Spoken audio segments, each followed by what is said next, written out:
Assalamu alaikum, everyone. Welcome to the Hacktivate 3.0 and Hackathon on Agriculture Innovation Challenge.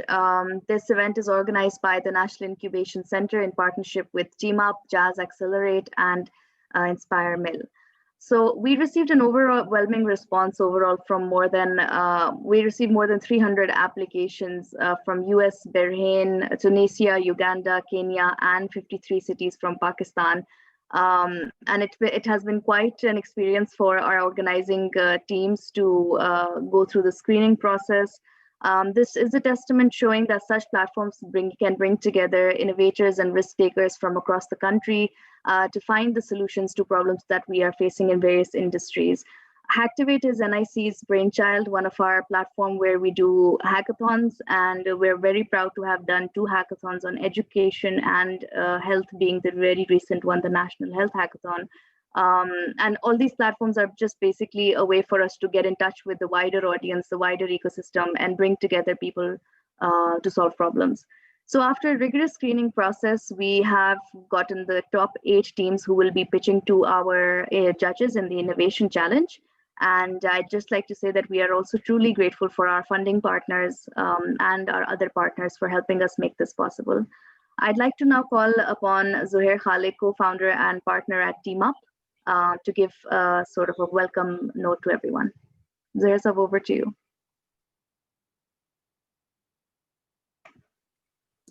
Always yeah, I was just about to say. Good afternoon and welcome to the very exciting final of the Hacktivate. As Sania has said already, it's been a fantastic response. I think it's been overwhelming in many ways, given the situation around the world with COVID going on at the same time. Perhaps because of it, maybe that's the positive side of it, that people have the focus to get on something like this. As Sania said, it's overwhelming in the terms of across the world, especially very excited to find that people from Tunisia, which is somewhere which I've spent a lot of time in over the years, and Bahrain and the US, and of course, Uganda, I'm told, Kenya, fantastic. And also almost 53 cities from Pakistan itself.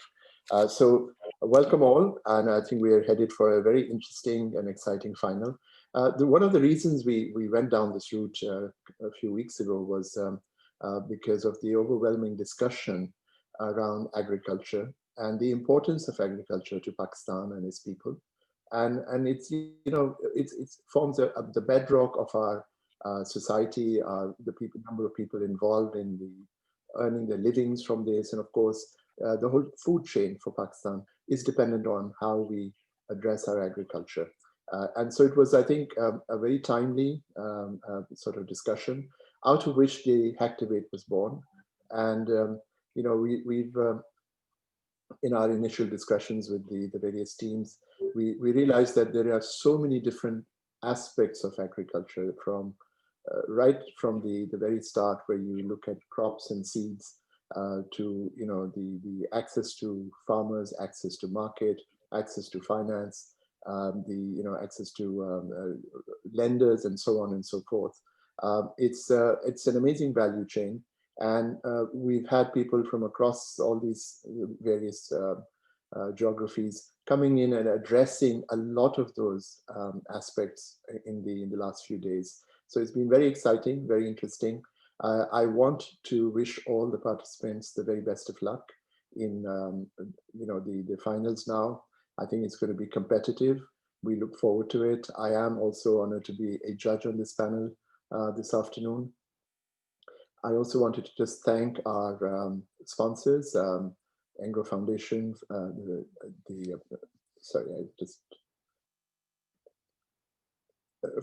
Fatma Fertilizer, Radical Growth Solutions, and Wall City in particular.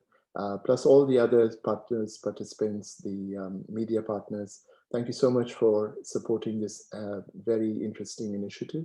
I'm looking forward to it, so enjoy the rest of the afternoon. Thank you. Thank you so much, Zouhair.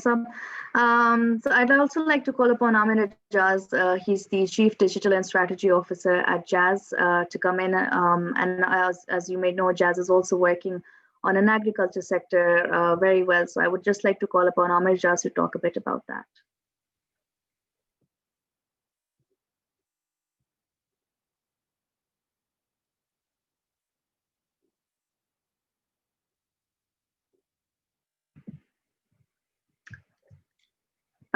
Can you hear me, Amir?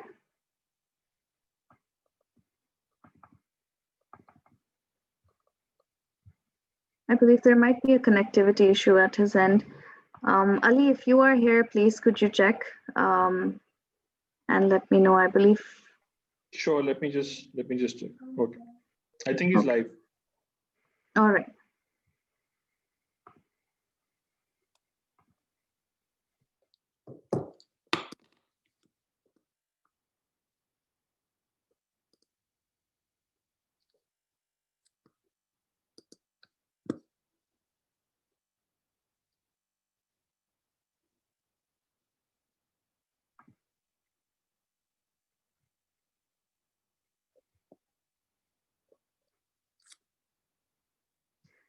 There might be some connectivity issue with Amir. I'm really apologies for this. So what we can do is we can just give a quick intro then of our participants, the teams that will be participating, and a short quick intro about the judges who will be part of it. And we'll wait for Amir Jaz to join back. Okay. So to give everyone an understanding of the kind of teams that will be pitching today, the hackathon has, the Hacktivate 3.0 has two separate sections. One is the innovation challenge and the other is the hackathon itself. In the hackathon itself, we are also entertaining teams that are just ideas that haven't really had a lot of traction. But in the innovation challenge, the one that we're here to witness today, we only accepted teams that have a certain amount of traction, that have a clear route to market and are actually ideas that we can implement. So जो हमारा mission है ये पूरा competition कराने का is not just to find the best ideas and give away cash prizes, but we want to implement these ideas. We want to make sure that the challenges that these people face, they no longer face, and the problems that they want to solve, these companies and these entrepreneurs are actually able to solve the problems that they have set out to do. So we're down to the top 8. We received over 300 applications, and we're now down to the top 8. So I, for one, am really looking forward to all of the presentations, and the judges are also, and everybody who's joining in live on Facebook is also in for a great show today, inshallah. The participants will have 5 minutes flat to present. When they have 1 minute left, they will hear this bell. Sanya, if you can confirm whether you heard that. Okay, you heard that. Wonderful. So 1 minute reh jayega, and you will hear this bell, which means you need to wrap up your presentation.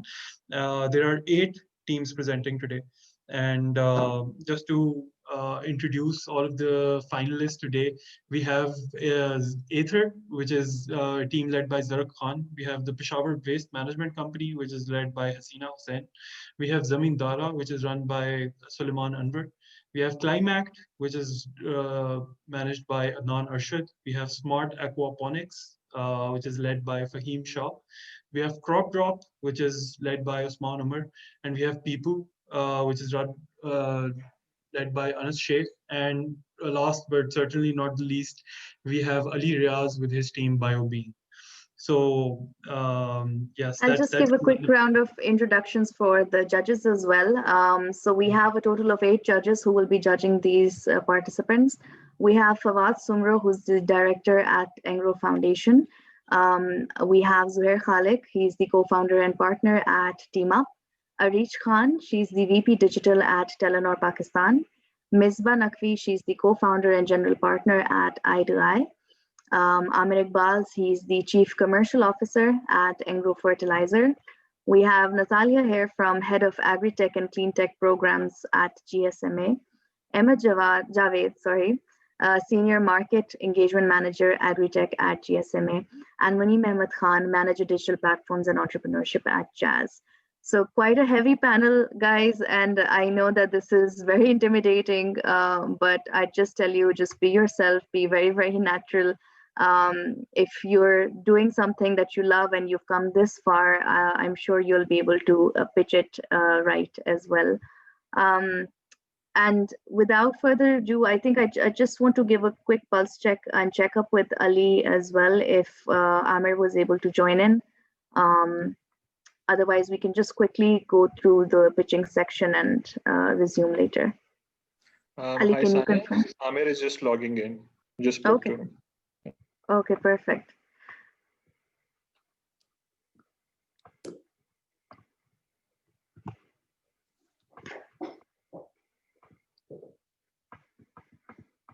I think Zain, this is the time where you put on your music.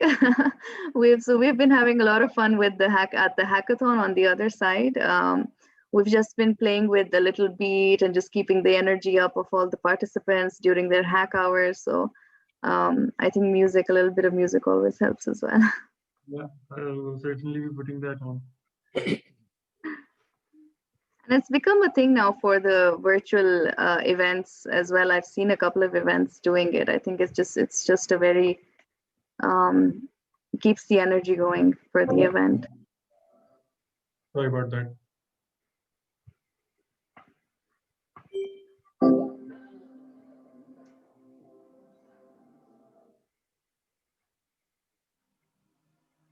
So Sanya and Zain, this is Amir. What has been your experience doing all this virtually? What has changed? How have you evolved? What's been your learnings? That's a really good question, Amir Saab.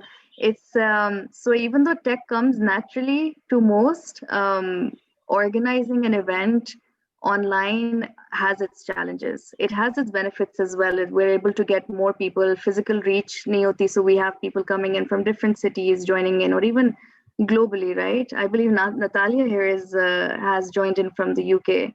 So the benefit is that you're able to get a much wider audience connected. But obviously organizing it, there's always that human element that you need at such events, keeping the energy going and being able to see each other in one room and having face-to-face discussions. So I think that's one of the drawbacks. Otherwise, it's been quite an experience organizing this entire hackathon virtually. Zain, would you like to add something? Well, it does have its drawbacks, like Sanya just said.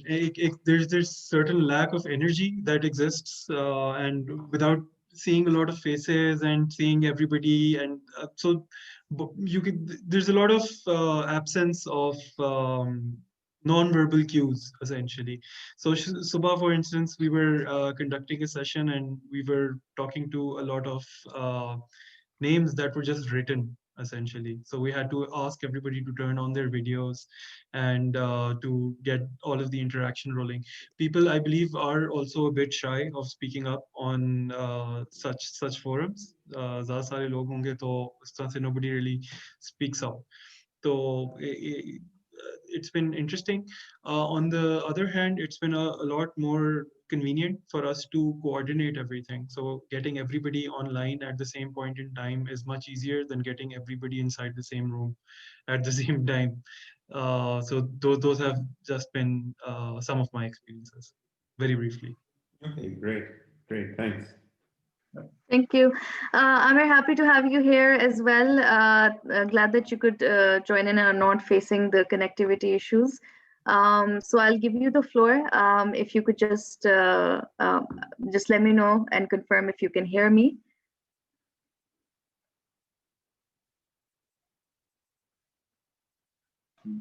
Hi, Amir. Thank you for joining in. Thanks a lot. I hope you guys can see me. I'm logging in from Haris' phone, so sorry for that, but we are on the move. No worries. Glad that you could join us. Thanks a lot. So yes, I was just before you joined in previously as well. I was just letting everyone know the work that Jazz is doing in the agricultural space and generally as well. And I would just like you to talk a bit about that and just give a sort of like your own comments about the Hackathon Agriculture event. Thanks a lot. So I would just say before coming to Jazz's contribution, I would highlight the importance of agriculture in Pakistan. We all know that it's around 20% of our GDP is agriculture. and around 40% of the workforce is employed in agriculture sector. So we all know its importance, but at the same time, we also know that the crop losses are all-time high, the yield is poor, and there are many challenges in terms of overall value chain of agriculture. Now, if I talk about the opportunity here, the target market here, obviously, if we take the percentage of GDP, it goes to $60 billion, but then that's the total production of the sector. If we talk about agri-tech in particular, where we use the tech intervention to solve agri problems, agri-tech market is also $1 billion plus at this point in time.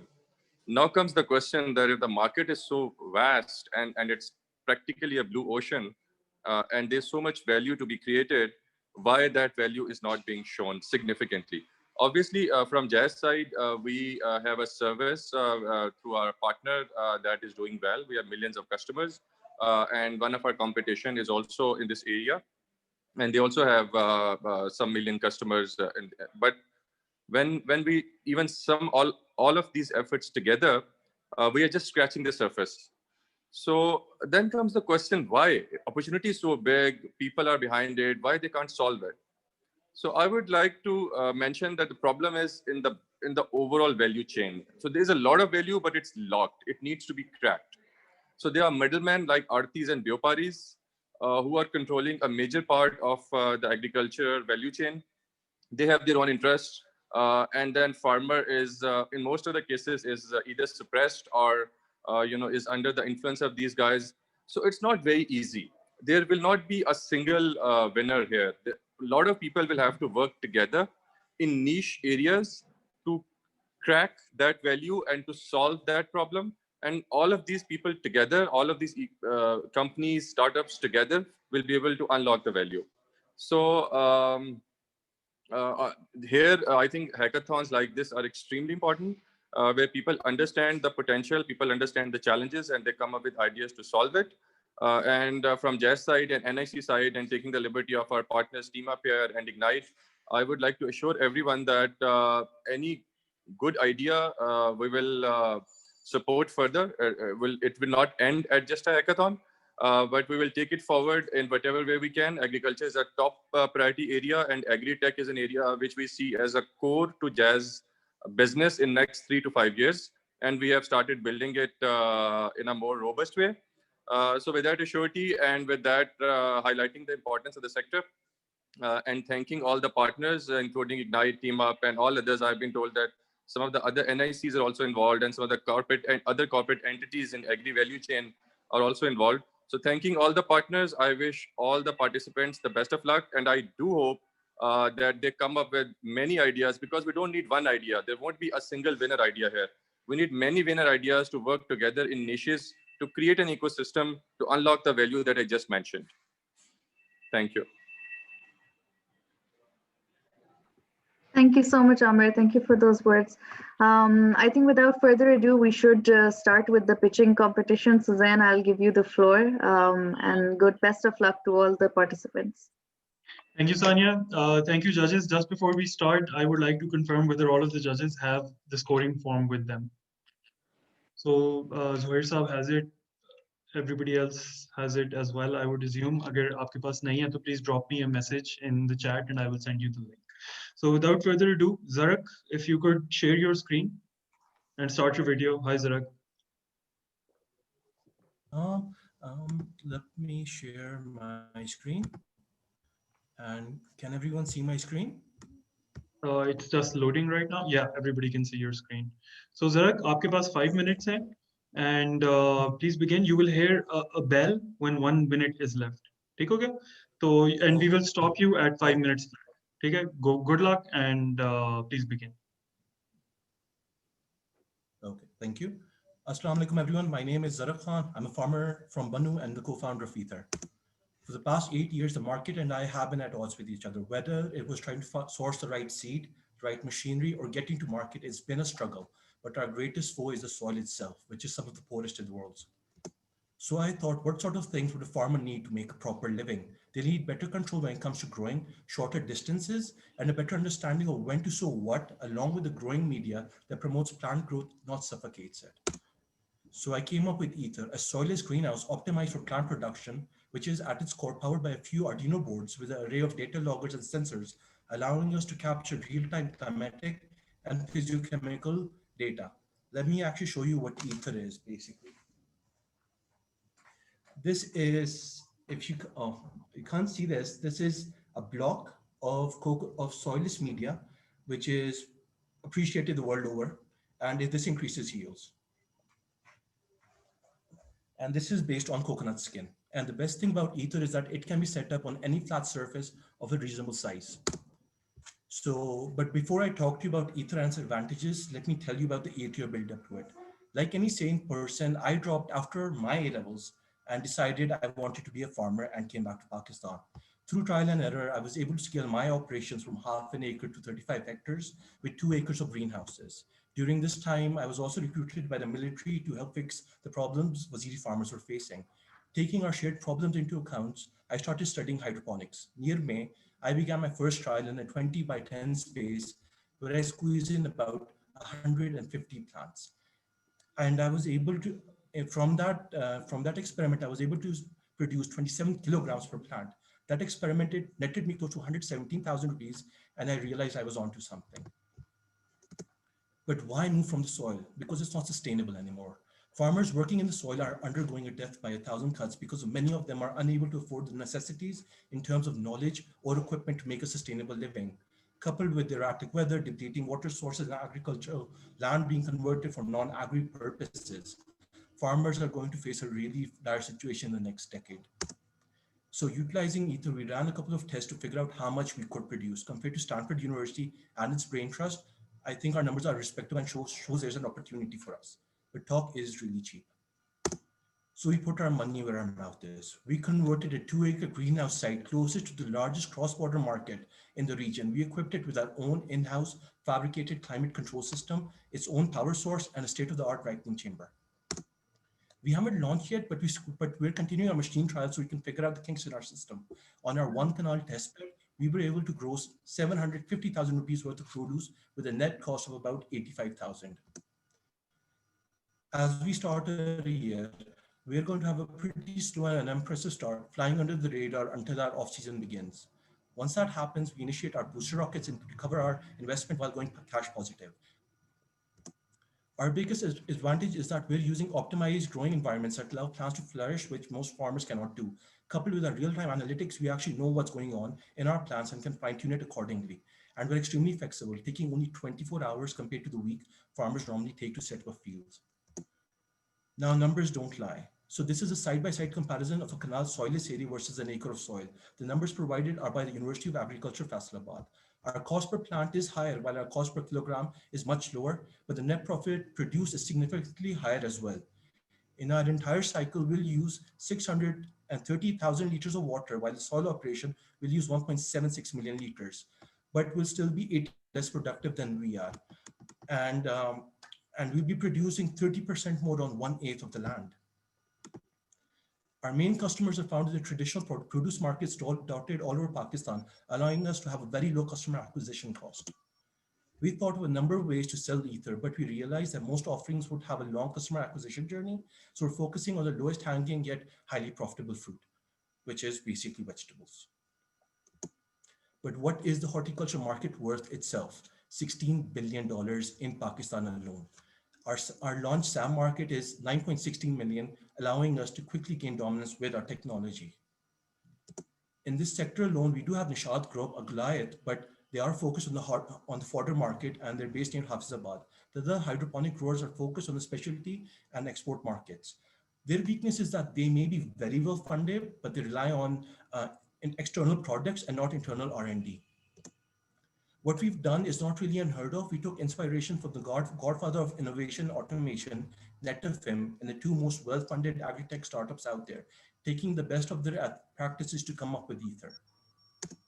Our team is composed of a mix of farmers, developmental specialists, and a computer nerd. Arif Khan and Busha Haroon are developmental specialists with USAID and AgriTech with close to 20 years. Drag, your time's up. Thank you. I hope this was the last slide. We'll move on to the question and answers. So judges, we have a lot of judges. I will be nominating judges for each pitch, and if somebody has a specific question, they can just speak up. Amir, Iqbal Saab, would you like to start the line of questioning? Zarek, congratulations. I think it's a very interesting idea that you have. एक तो जब आपने अपना मुझे P&L दिखा, so the P&L that you showed or the working that you showed, where is the cost of capital and what is the cost of capital of 2 hectares? Of 2 acres. 2 acres. Of 2 acres, sorry. Okay, the entire cost, which cost us, the Arduino boards are not very expensive, but the climate control, the irrigation, the water purification, everything cost us about 6 million rupees. But this was, so if you add this was existing hardware. So if someone, because if you look at, so the problem that you're trying to solve is that because farmers don't have access to stable soil and there are a lot of pressure, hence this is one of the ways of solving their problem. But the cost of capital, if you add cost of capital, then is your product, is your produce competitive? Well, sir, with traditional versus can I actually traditional share farming? that slide? Yes, please do. Can I actually share this slide? Yeah, just keep your slides up there in case any judge wants to refer to them. Okay. Okay, let me, I will to give, okay. So if you can see my slide, our cost per kilogram, our cost per plant is really high compared to the traditional farmer.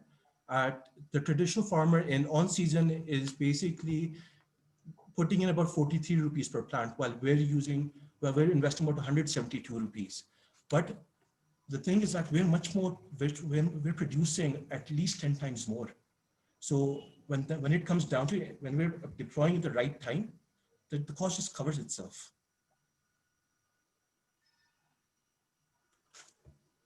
Okay. So, and the thing is, if you look at this, if you look at the fact, if you notice on the left side of the screen, most of the traditional costs that are involved, whether it is land preparation, seed, transportation, fertilization, basically cleaning the land, pesticides, all those things they don't really exist in hydroponics, while the same practices on an acre of land do exist and do have a massive impact on the bottom line.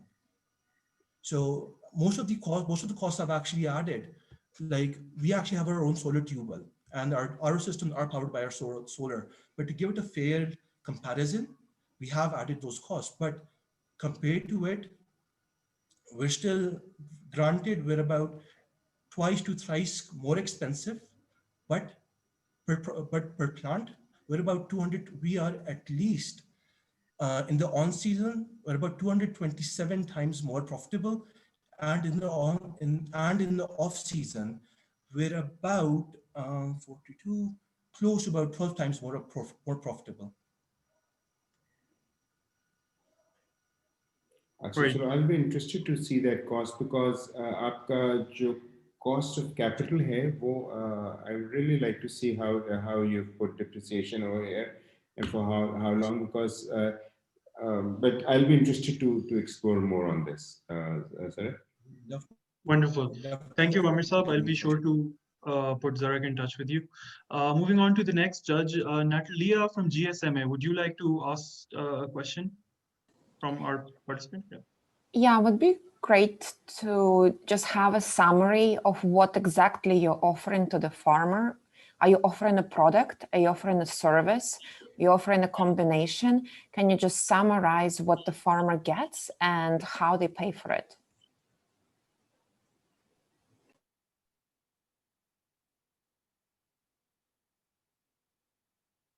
Zarek, are you there?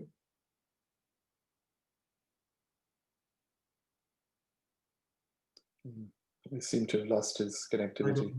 I don't believe so. This is not for the farmer. Zarek, please start your answer from the beginning. We couldn't hear you. Then can I add a follow-on on Natalia's question? Of course it might help Zarek Hi, Zarak, this is Misbah. Just to add to Natalia's question, I was also not clear, who is your customer? Are you offering this to others, or are you setting up a business where you have this land and this sort of product is being used over there? So I think I missed that somehow in the presentation. Would love to understand more as you answer Natalia's question as well. Thanks. Of course, the basic thing I should have clarified that this is my competitive advantage as a grower and a farmer. I know that if I go into the agri market, the Pakistani farmers are extremely suspicious. They're like, there is no magic pill that can solve our problems. So instead of going out and having a massively long customer acquisition journey, I was like, you know what? I can do this. I have the farms, I have the expertise, I have the land, I know how to build these structures. So you know what? Why not just make it? Okay, so you're asking for money to invest in your farm. You're not offering a product to the farmers in Pakistan. No, we're basically, what we're doing is that we're selling the produce. We're selling the produce through our traditional produce markets. And because we're producing about nearly 10 times more than your traditional farmer. And can you please, climate, okay. Can you please clarify how many people you're going to employ with this solution? Well, because we are really automated, at this moment per acre, I've assumed around maybe 2 people. Okay. Okay. So you're pitching for an efficient farm that you will run using hydroponics and very light soil. Okay, I understand. Thank you. Wonderful. Thank you. We have time for one more question. Ahmed, Javed, आप कोई question पूछना चाहेंगे? Yeah, sure. I was just wondering about, of course, having that clarity on the go-to-market is definitely useful in putting this into context as well. But you have a kind of a solo flight kind of situation from what I see. Do you see any potential partnerships that you can leverage either within the Pakistani ecosystem, within the Pakistani digital ecosystem, that you feel will add value and help you go to scale? That's one part of it. And the second part is really, where do you see the gap of that scale? Because with your current approach, you're limited to lands that you own and lands that you manage. So do you see that as a bit of a challenge? Of course, land costs in Pakistan are really high. So even if you're going into an acre near Islamabad, if I want to go to the specialty market, that's nearly about 8 to 9 million rupees for an acre. I cannot take that money out, but there are possibilities over there. What I actually have done for the past 8 years is that whenever I've had to establish a remote farm, I can easily rent a farm for about 24,000 rupees an acre per annum from one wheat cycle to the next.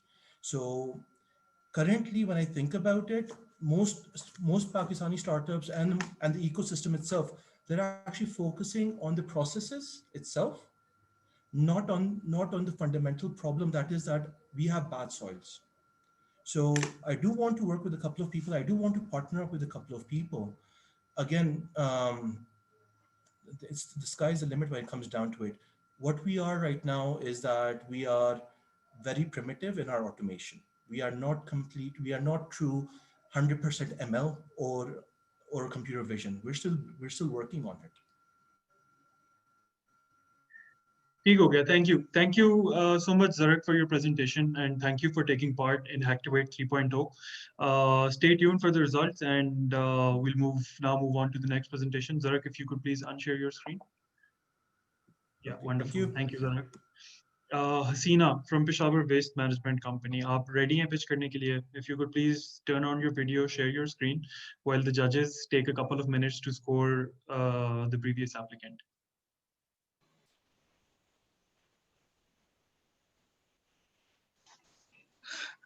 Hello अस्सलाम वालेकुम। ज़ैन में video start करी हूँ, लेकिन इसमें आया कि host ने स्टॉप किया हुआ है। अगर आप वहां से परमिशन दे दें। बिल्कुल, just give me a second.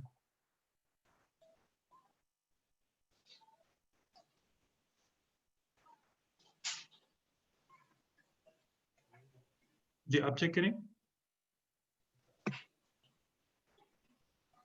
Yeah, wonderful. Now it's okay. Wonderful. Please अपनी screen share कर लें। And we'll just wait a couple of more minutes for the judges to get done with the previous scoring, and then we can go forward with your presentation.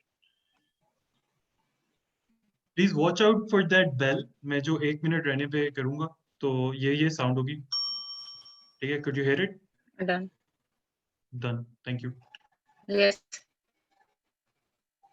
Can you guys see my screen, my presentation? Yes. Yes. Please, presentation mode enter कर लें. Slideshow enter कर लें.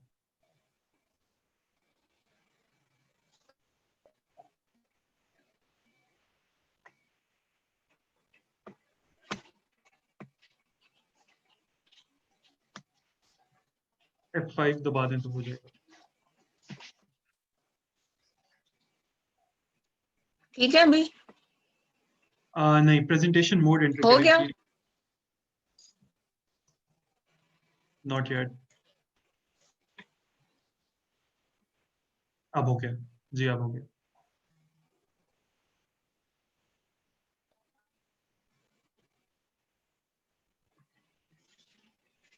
ठीक है अभी? जी ठीक है. Okay. Should I start? No, I will let you know when it's time for you to start. Okay. Okay, we have the responses. Hasina, just give me a second, and yeah, you're good to go. Start whenever you're ready.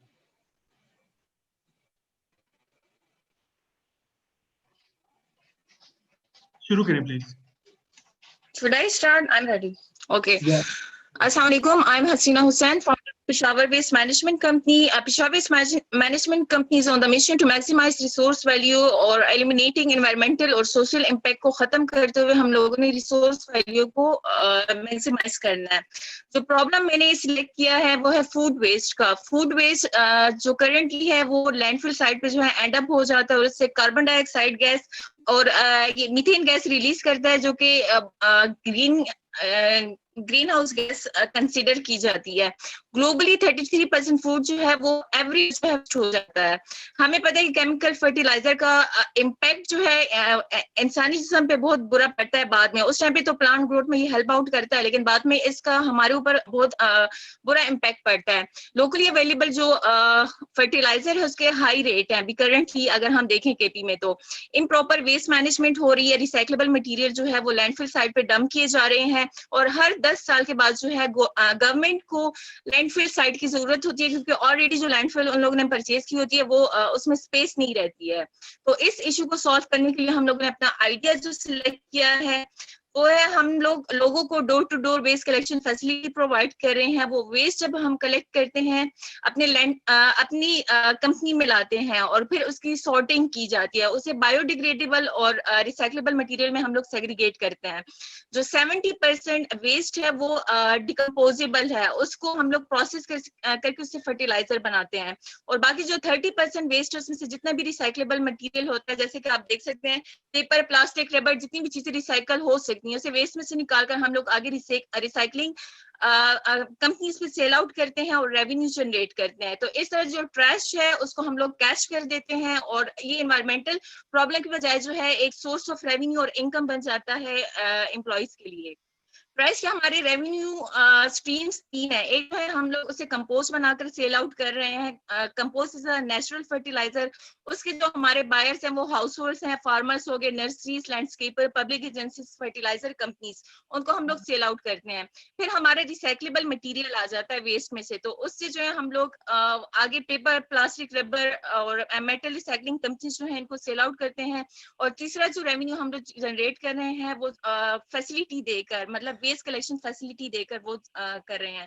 तो उसकी जो market है हमारी वो है house holds हो गए, different organisations हो गए, मार्केट, रेस्टोरेंट्स, ये सारी हमारी मार्केट है. बिजनेस मॉडल का मैं अगर बताऊं तो रेवेन्यू जनरेशन जैसा कि अभी मैंने बताया 3 सोर्सेज से हो रही है. एक जो है वेस्ट कलेक्शन सर्विसेज से हो रही है, दूसरी फर्टिलाइजर प्रोडक्शन से हो रही है और तीसरी जो है रिसाइक्लेबल मटेरियल्स को सेल आउट करके कर रहे हैं हम लोग. करेंटली हमारे पास जो है 750 हाउसेज जो है वो रजिस्टर्ड हैं जिन्हें हम लोग सर्विसेज प्रोवाइड कर रहे हैं. और इन 750 हाउसेज का वेस्ट डेली बेसिस पे कलेक्ट करके उसे रिसाइकल किया जाता है, लैंडफिल पे नहीं ले जाया जाता. तो ये एनवायरमेंटल उसमें जो है तो एडअप हो रहा है. जो हमारे कंपोस्ट के क्लाइंट है एक दो वो है फर्टिलाइजर कंपनीज हैं, उन लोगों ने डिमांड किया कि जितना भी आप लोग कंपोस्ट बना सकते हो बनाओ, उसको सेल आउट करना, उसको प्रमोट करना, A to Z सारा काम हमारे, सिर्फ आप लोग हमें बना कर दो। मतलब जो नेचुरल फर्टिलाइजर उसकी मार्केट में काफी हाई डिमांड है।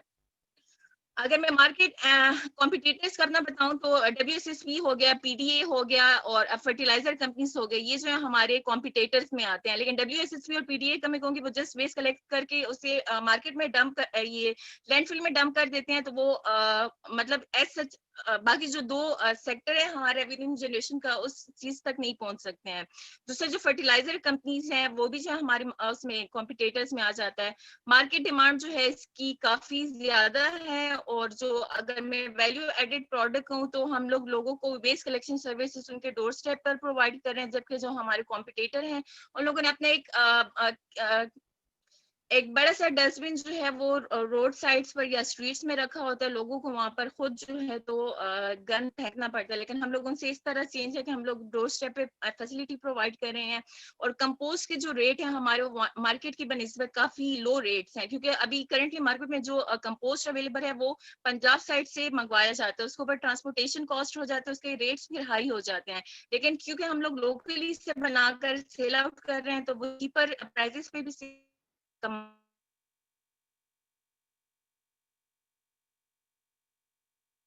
ने कंपनी स्टार्ट की थी।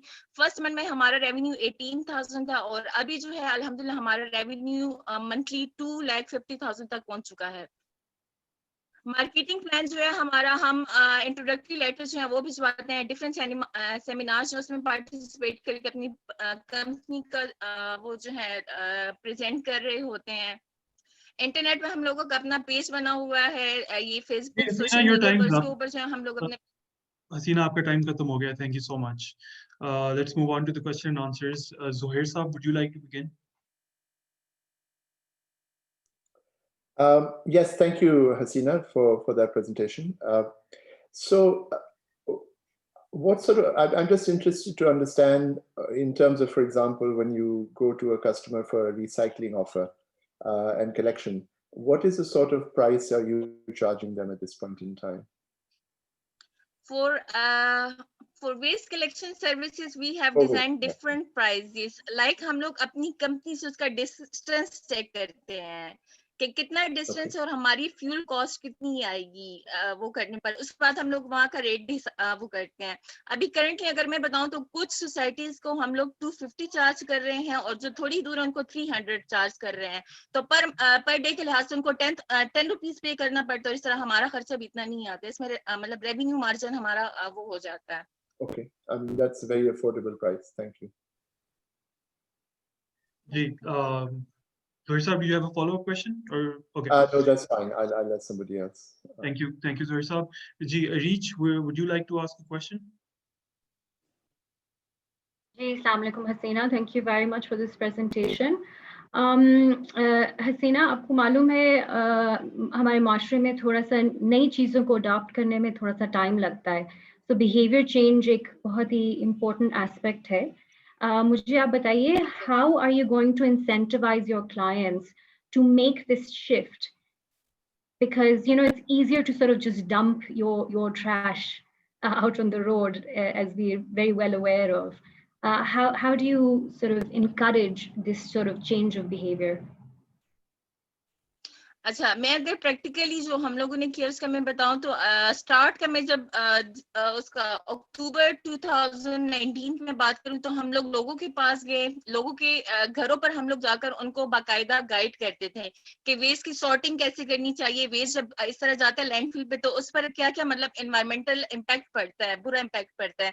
तो लोगों ने स्टार्ट में बिल्कुल तवज्जो नहीं दी इस पर, वो कहते हैं हमारे घर से निकले जहाँ पे भी जाता है जाए, we don't care about this.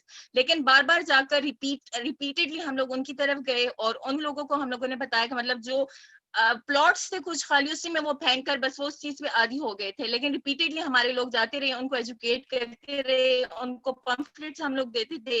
वहाँ की सोसाइटी में जो है स्कूल्स में सेमिनार्स रखते थे, तो लोगों को थोड़ी सी अवेयरनेस आने लगी उस चीज पे। लोगों ने सर्विसेज अवेल करना स्टार्ट की वन बाय वन। अगर एक बंदे ने अवेल कर ली, उसने अपने साथ 2-3 बंदों को बता दिया कि यार ये तो बड़ा इजी है, डेली बेसिस पे 10 रुपए देते हैं हम लोग, मतलब अगर हम लोग कैलकुलेट करें डेली बेसिस पे 10 रुपए खर्चा आता है और हमारे घर से आकर ये ले जाते हैं।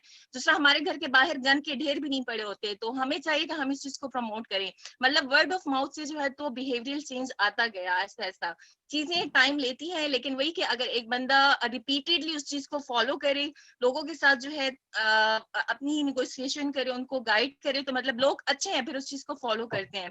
अभी मैंने नोटिस किया है कि अगर एक दिन भी हमारी गाड़ी थोड़ा सा लेट हो जाती है या नहीं जाती, तो हमें कॉल्स आ रही होती हैं, आपका वेस्ट कलेक्टर वाला अभी तक नहीं आया, प्लीज उसे जरा टाइमली भेज दें। मतलब इस तरह का रिस्पॉन्स तो मुझे खुद भी खुशी होती है कि पहले लोग वेस्ट के ऊपर मतलब कोई वो नहीं कर रहे थे, फेंक रहे थे, कोई भी इसको जो है इतना सीरियस नहीं ले रहा था।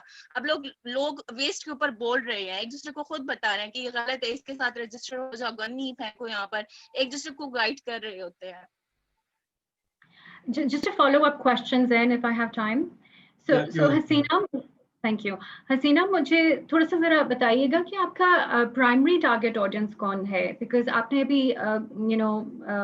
नेबरहुड के बारे में बात की है, घरों पे जाने की बात की है, but on the other hand आप फैक्ट्रीज पे भी जा रही हैं। कहाँ ज्यादा पोटेंशियल लग रहा है आपको, and who is your primary audience? Primary अगर को ना अगर वेस्ट को मैं देखूं, वेस्ट में जो रेवेन्यू जनरेशन के सोर्सेस को मैं देखूं, तो वेस्ट का 70% जो है तो डिकम्पोजिबल है, जिससे फर्टिलाइजर बन रहा है। तो 70% वेस्ट का 70% जो है वो फर्टिलाइजर की रेवेन्यू जनरेशन में यूज हो जाता है, बाकी जो 30% है उसमें 20% रिसाइकेबल मटेरियल हो जाते हैं। तो फर्स्ट जो है हाउस होल्ड जो हमारे पास रजिस्टर हो जाते हैं, वो हमारा प्राइमरी सोर्स ऑफ जनरेशन है, रेवेन्यू जनरेशन। और सेकेंड सोर्स जो है हमारे पास फर्टिलाइजर है, जिससे हम लोग रेवेन्यू जनरेट कर रहे हैं, क्योंकि वेस्ट का 70% है ना वो सारा। Thank you, Hasina. Wonderful, thank you. Ji, Muneeb, would you like to ask a question? Muneeb, आप mute पे हैं, if I could also... Thank you. So Hasina, first of all, thank you very much for this. I think this is a wonderful idea. Secondly, जो मेरा question है कि while you've explained the revenue and the pricing models a bit, cost के ऊपर अगर आप थोड़ा सा बता दें या profitability के ऊपर बता दें, because I understand जब आप 10 रुपए let's say per day ले रहे हैं एक घर से, you bring that back to your own site, उसके बाद obviously आपकी उधर भी cost आती है, then sales cost भी आ रही होगी. So how do you see the profitability numbers, or is this model a sustainable model going forward? Correct. अगर मैं देखूं ना वेस्ट के ऊपर, सोर्स ऑफ रेवेन्यू जो है वो हमारे पास 3 है, तो वो तीनों को जब कंबाइन कर ले तो जो कॉस्ट है तो वो इसमें जो है कवर हो जाता है। स्टार्ट में रेट हर चीज का हमें थोड़े इस वजह से वो करने पड़े, रखने लगे, ताकि हम लोगों को इनकरेज कर सकें, उनको इस चीज की तरफ ला सकें। फर्टिलाइजर के रेट हम लोगों ने मार्केट की बनिस्बत सस्ते रेट रखे, ताकि जो फर्टिलाइजर कंपनीज हैं या जितने भी नर्सरीज वगैरह हैं वो हमसे परचेज कर सकें। तो रेट फर्स्ट ईयर में हम लोगों ने थोड़े से कम रखे हैं मार्केट की बनिस्बत, और उन लोगों को साथ साथ हम बताते भी गए हैं कि इस टाइम के बाद जो है रेट रिवाइज होंगे, सब उस चीज पे एग्री भी हुए हैं। तो जो कॉस्ट अगर मैं बताऊं 2,50,000 अगर हम लोग पर मंथ जो रेवेन्यू जनरेट कर रहे हैं, तो इसके ऊपर कॉस्ट जो है सर्विसेज के ऊपर 2,30,000 या इस तरह आ जाती है। बाकी प्रॉफिट उसमें होता है। फिर प्रॉफिट रेट कम है, लेकिन वही कि स्टार्ट है, इस चीज को हम लोगों ने फिलहाल प्रमोट करना है, लोगों का बिहेवियरल चेंज लेकर आना है, तो रेट को थोड़ा सा कम। बाकी जो बिजनेस मॉडल है वो सस्टेनेबल है, मतलब वो रेवेन्यू जो हो रहा होता है उसके ऊपर एक्सपेंसेस कवर हो जाते हैं, प्रॉफिट भी बच जाता है। Wonderful, thank you. I believe we have time for one more question.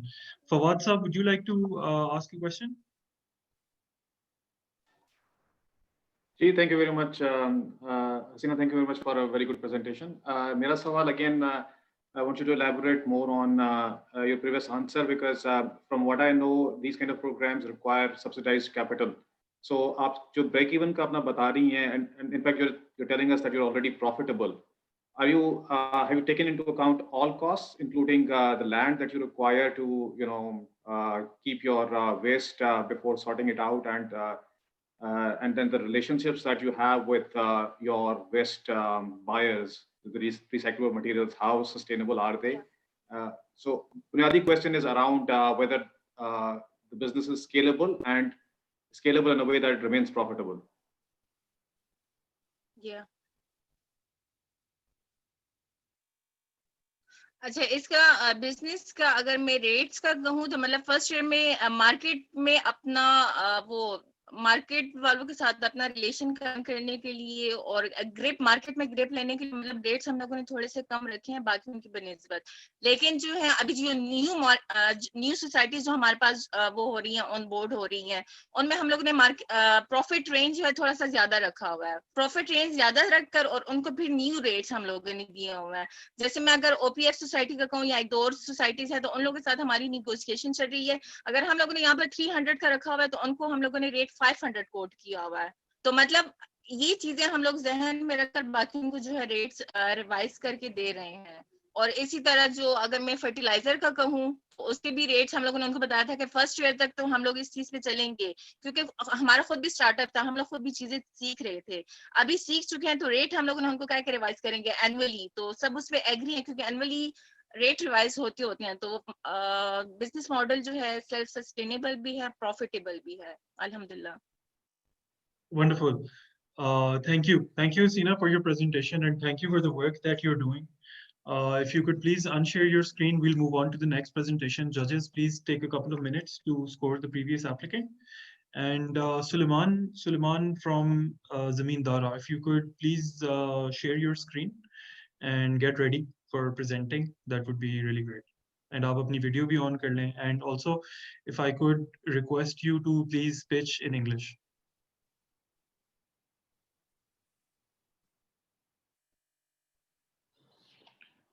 Yes, Assalamualaikum. I cannot share the video. The message is you can't start the video. Just give me a second, please.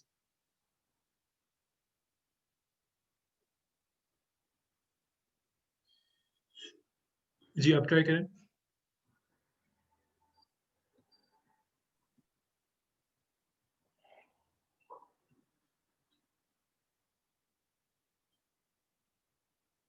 I think it's good to go now. Let me share the screen. Yes, please.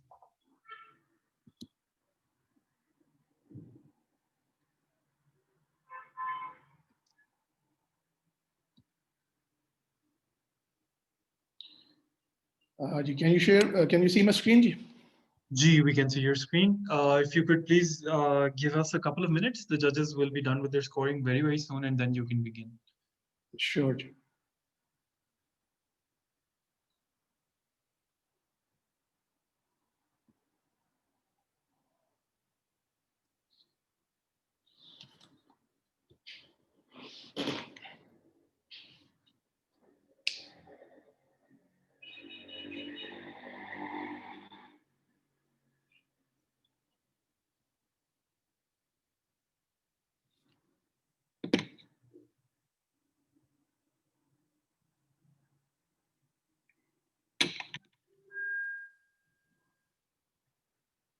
Right, we're good to go.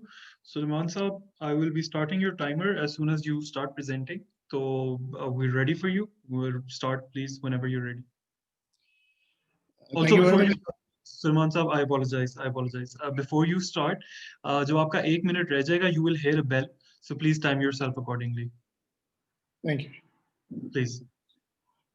Thank you very much. Assalamu alaikum. Name is Suleiman Anwar, and I'm the founder of City Analytics Private Limited, which is a founder institute alumni company. One of our products that we are currently aggressively working on is a product named as Zamindara. Zamindara is actually an agri crowdsourcing ecosystem that we are trying to put forth here in Pakistan with the idea of connecting the farmer base directly with the user groups, the different user groups that we are targeting. I'll just touch upon as we'll go along, and the market that and the issues that we are trying to solve in this whole equation is to how the farmers would be able to circumvent the traditional middleman market space and be able to get access directly to the sorry, yeah. One of the core issues that's at the foundations of the Zamindara is addressing the food security and hunger malnutrition challenges, which are perfectly aligned with the UN SDGs of 0, 2, and 12.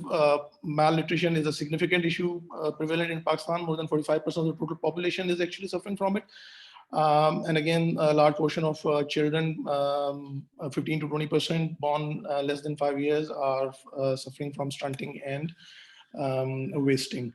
Coming towards the structure of the Zamindara that we are working towards, the idea is to give different farmer collectives direct access to industry, which are actually the food processors, the food ingredient companies, as well as the online marketplaces and the hypermarkets available and out of home and B2C channels by circumventing the traditional marketplace. With this idea, just 4 months back, while I was going through the FI incubation program, I reached out to Airlift Grocers, and we started up supplying directly from the farmer base to Airlift Grocers. We started from a mere 14 kg per day. Now, alhamdulillah, we are touching approximately 300 kgs per day of the volume, and till to date we have crossed 4 million Pak rupees in the revenue side, and currently serving 2 segments of fruits and livestock meat as well. Connecting, taking and building it forward, we tried to connect with Carrefour. We started and supplied for a couple of weeks, but we failed. Again, pitching with them, and hopefully we'll have them on board as well. But in terms of industry onboarding, one of the recent successes was National Foods getting us on board with us on our model. And in terms of the annual revenue expectation on year-on-year basis, that would add 20 million, inshallah, further on our top line. Discussions with Shan and Nestle on the same platform are currently underway, and we are very hopeful that we'll have them as well. Pakistan market opportunity, in terms of the total fruits, vegetables, and condiments that are produced, 160 million tons are annually produced at a very base market level. This constitutes around $8 billion of dollars, and if you just add up the losses, that's another 3 billion that actually we can easily add towards the GDP of the country if we work on it. So the idea is to not only protect this base, but also how we are able to add value and add a multiplier factor on top of it. Just to give you an idea of the ecosystem that we are trying to develop, and we have established to a certain extent based on a human liver based MVP. So the Zamindara, actually based on the data set that they have in terms of the access to the farmers and what and where is being produced, we reach out to industries and pitch them in terms of so whatever produced that can be sourced locally, and we connect the logistics network as well, and create a sustainable equation going forward. And this is working out really well. It's just been 4 months at this point in time, but the market reaction that we are getting is very hopeful, and our belief and idea, is to develop it on a lot of other value-added services as we go along. Our unfair advantage primarily is, we believe, is our team. I myself actually have a lot of years of working experience with Nestle, especially in the dairy sector. My other colleagues and the co-founders are all experiences with different multinationals like Unilever, Mars, Reckitt, and Benckiser. So we have quite a strong team, which we believe would be able to scale this whole thing. The business model is very small. We are starting off with this concept of pitching to the industries, typically in terms of outsourcing their procurement function for the agri-produce, and creating for them an ecosystem where they can have the food ingredients that they require at their quality parameters at their doorstep on a sustainable basis. I'm sorry, your time's up. Let's move on. As well. Thank you very much. Okay, wonderful. Thank you. Thank you for your presentation. We'll move on to the question and answers. Natalia, would you like to go first? I would love to go first. Yeah. Can you clarify how you're using technology? And also, what exactly are you offering to the farmer groups? Are you offering Transport, storage, quality control. So what is your value add, if you could summarize it, and specifically where technology or innovation comes in that value add? Yeah, exactly. In terms of the model that is actually in place at this point in time, it's a human labor-based MVP solution. The tech solution is currently being worked out in terms of product identification of the tech stack and the product specifications. This is currently underway, and we are hopeful that by first quarter next year, we'll have our first pilot on the platform ready by that time. And in terms of the value add for the farmers, the biggest value add that we're offering to the farmers is giving them direct access to the user groups. At this point in time, what happens is, they take their produce to the market and sell it at compromised prices. And the value in terms of the quality of the product also gets destroyed, as well as they won't able to, they are not able to get the fair value against their produce as well. So our, action point or our value set, we sign up contracts with them in terms of, locking up the produce, which is required by a certain user group. We secure the price, which is actually a premium versus the traditional price that they're getting. And what we have done so far, the results to the tune of around 24% more we are able to pay to the farmers what they were used to get from the very same produce earlier selling in the open market. Okay, so your value add is just connecting to the buyers via the platform. What about transport? Yeah. Transport, storage, quality control, none of this. No. I mean, again, the biggest, the issue that comes in is the logistic part. Connecting with the industry, one of the advantages is that they also have a logistic platform on board for them. So mostly what happens is, or whatever has happened till to date is that we are using their logistics network in terms of, making that produce available at their factory gates. But going forward, the idea is to connect Careem, Uber, and there's another very promising logistic network by Kia coming up. And we are already in discussions with a couple of them in terms of, how they can connect with our platform, and we can have an ecosystem where the system can intelligently connect where and what can be, sourced and how that can be transported from one place to another place. So you see your role purely as a technology player in that sense. Yeah, exactly. Then can I have a follow-up question on that, because it's linked with the technology aspect? Yeah, okay, go ahead. Just quickly, Salman Sahib, you in your presentation you mentioned, just sort of elaborate on that a little more. How are you integrating this in your service? I'm sorry, your voice got scrambled. I missed the question. If you can repeat that. No problem. Yeah. I want to understand, you mentioned in your presentation AI and data mining. Could you elaborate a little on that, how you're integrating this in your service? AI, in terms of, the general definition of artificial intelligence, it's not artificial intelligence, it is actually the actual intelligence. And why it is actual intelligence? Because one of our key strengths is that we have extensively data mined or acquired data in terms of what's and how it's happening in the agriculture field here, especially in Punjab. So we have this very good view available with us in terms of what is being produced where and when. Now it's all about, screening this data, getting out information which carries value for the end user group, which is at this point in time, the focus is the industry. So what we give them is based on our internal data analytics and the actual intelligence based on our experience and what needs to be worked based on the situation outside. We guide them and help them that the best way to acquire, let's say, if you want to have tomatoes, when you should be putting up an order rather than importing from China for your tomato purees, and what kind of number of farmers you'll have to have on board to meet your requisite demands.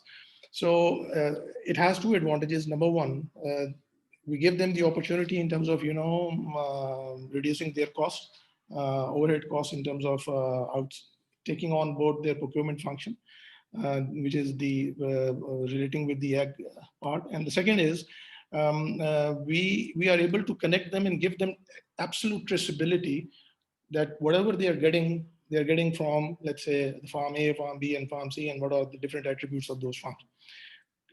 Connecting, Natalia asked another question on the, and I'd like to touch upon that as well, which is the quality parameters. You know, how you will ensure that all those food processors and the producers, how would they be able to, you know, be assured on this thing?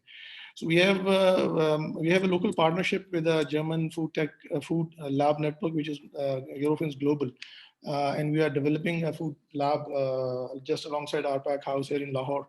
And the idea again is to, you know, connect it with the network and build capacity not only of ourselves but also of our farmer base in terms of how and what do they need to do day in, day out to make sure that the quality aspects are fulfilled. Thank you. We have time for one more question. Misbah, would you like to take that one? Yeah, thanks, Hans. Hi, Suleiman. Thank you for that. I actually wanted to understand a little bit about the current space and where you fit in. So I understand what you're doing, just looking at where the food processors and manufacturers, such as some of the names you mentioned, what is the process that they're dealing with right now? Do they prefer to deal with middlemen, or are they preferring that you're actually replacing that and allowing them to connect directly with the farmers? And then also what happens in the case where some kind of processing is required before they actually come to the food processor in themselves or the manufacturer? Or is it that most of them just buy produce right up front? So all that you're doing really is sourcing the produce for them directly. Also trying to understand, you said, you know, the farmers are able to access 24% better prices from your solution. So just trying to see how those two sides sort of come together in your solution. First of all, I mean, it's not a matter of preference. They don't have any other choice but to connect with the middlemen and procure the volume and the size that they want to for processing. So either they have to, you know, so what do they go about, or the general food industry in Pakistan go about is the approach is they partially import and then they partially purchase from the middlemen, and then the raw material is, you know, kind of a mixed blend, making sure that the final product is as per the quality standards. And why they can't have, you know, or why the import option comes in? The import option comes in because, number one, the farmer does not know what to produce and when to produce, and because of it, what happens is that they are in the habit of, you know, just following others. If the potatoes crop is good, you know, let's keep on sowing potatoes. Till a point where last year they were selling on the field as low as 2 rupees per kg. And the biggest loss is the quality loss, the value loss, and the effort loss, and that is all on the farmer side. And eventually the right product is not available, and the processors have to, you know, rely on the substitution and import options. So that's the key area, especially for the processors, that we are, you know, banking on and, you know, convincing them that we would be able to eliminate for them.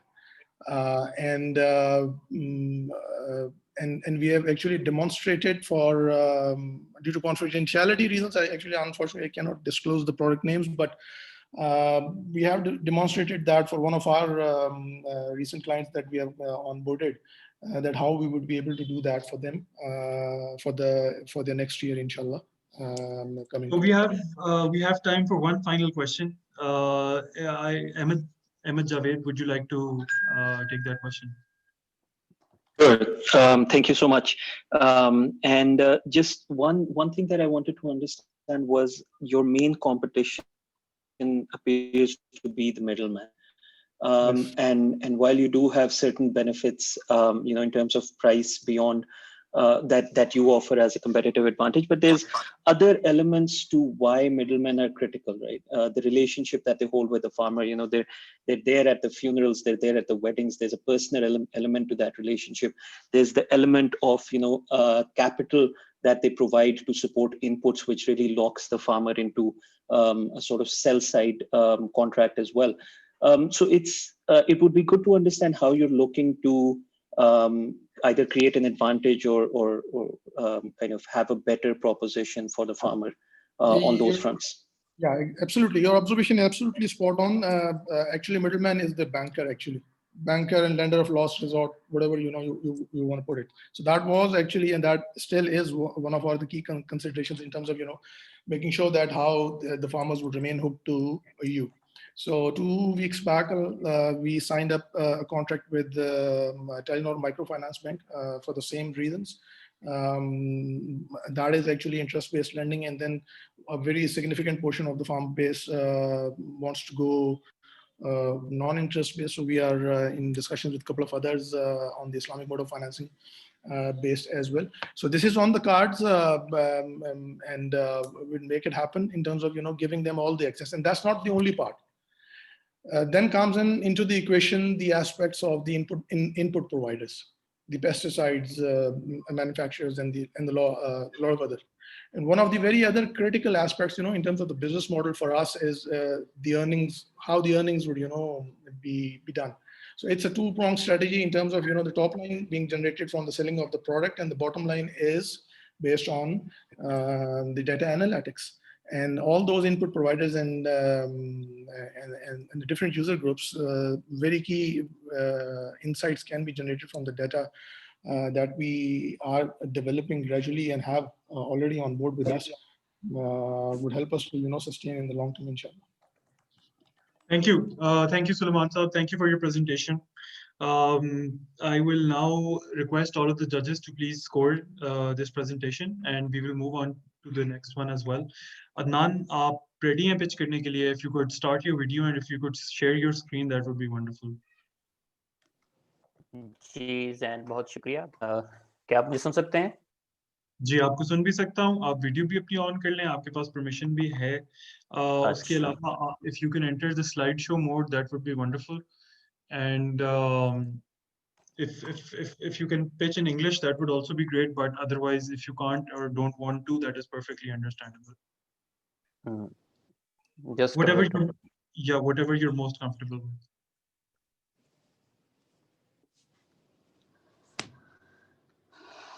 अच्छा, मुझे permission करें आप video open करके? आपके पास है already?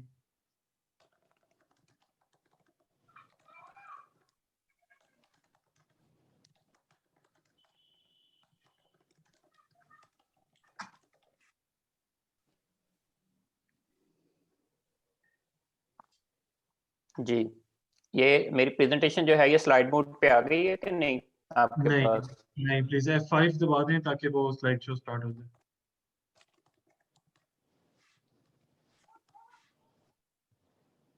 ठीक है, मुझे बताइएगा जब मैं स्टार्ट करूँ। ठीक हो गया। मैं I'll just let you know, आप कंफर्टेबल हो जाएं थोड़ा सा।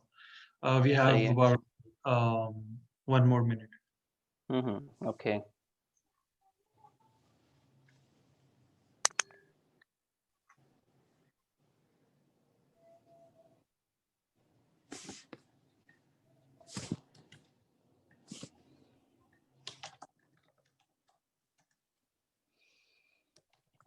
अदनान, आपने पिछली पिचेस सुनी होंगी तो आपने ये बेल की आवाज पहचान ली, ये वाली?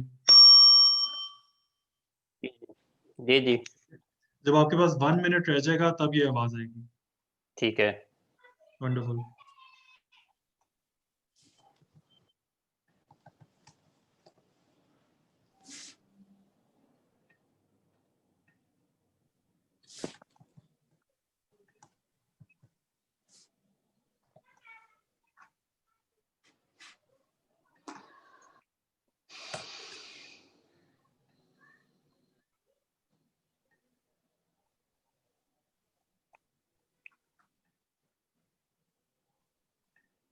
Right, Ji. Adnan, if you're ready, the judges are done scoring the previous applicant. You may begin whenever whenever you like. Okay. Thank you so much, Zen. This is Dr. Adnan Arshad, and I just recently had my PhD in agricultural metrology, and now, so our team is based on early career researchers from the agriculture field, and our project is agrometrology services for the climate smart agriculture in Pakistan. As you know, the extreme weather and climate events are hitting agriculture and reducing our yield from 12 to 14% in Pakistan. So the impact is including growing season length, heat stress, and critical reproductive stages are influenced due to rising temperature and drought and erratic rainfalls. So in Pakistan, just for your better idea, 35% of the cotton yield has reduced in last 10 years, and 7.5% of the wheat yield has been reduced. So our computerized model already estimated that 40% decrease by 2035, and same with the maize and other crops. So we found there is a big gap between the agriculture and the metrology advisory and the services in our country. So here you just can have a pictorial view. These are the pictures we took in 2019 and 20, how the extreme weathers are hitting our farming community and our agriculture in Pakistan. So we come up with the solution for that. We are trying to bring agriculture technology to help our farming community to protect their crops from extreme weather events with the soil moisture and plant cell flow model, and then structural model, and then we also install a smart weather application, and we also use the computerized model which can help us to identify the problem areas, and then we can help our farming community to tell them when to grow, what to grow, and which area is good for what kind of cropping pattern. And we also validated this solution in China, and this is in the stage of MVP. So there is a recent case study we bring up from China because I implemented this in China from last 4 years. Now recently I back to Pakistan and want to replicate the same model here in Pakistan. So here you can see if the temperature is low and the crop need high temperature, we can use the plastic filming.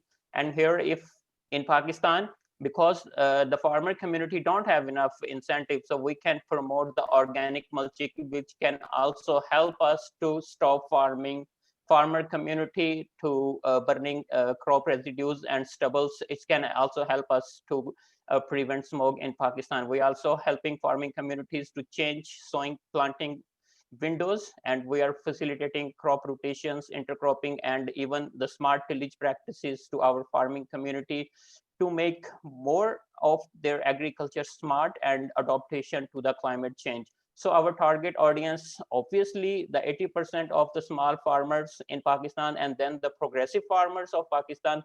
And then we are also trying to link our services with the insurance companies so they can start the agricultural crop damages insurance for Pakistani farming communities. And then obviously government and private sector will be also our target audience. So the model sustainability, we provide the climate services, weather forecasting, agro advisory, and weather information. So it will also help to adaptive varieties, even for the rotation and biodiversity. So why us and why now? Because our model is carbon smart, water smart, yield smart, and risk smart, and obviously for the community is community smart.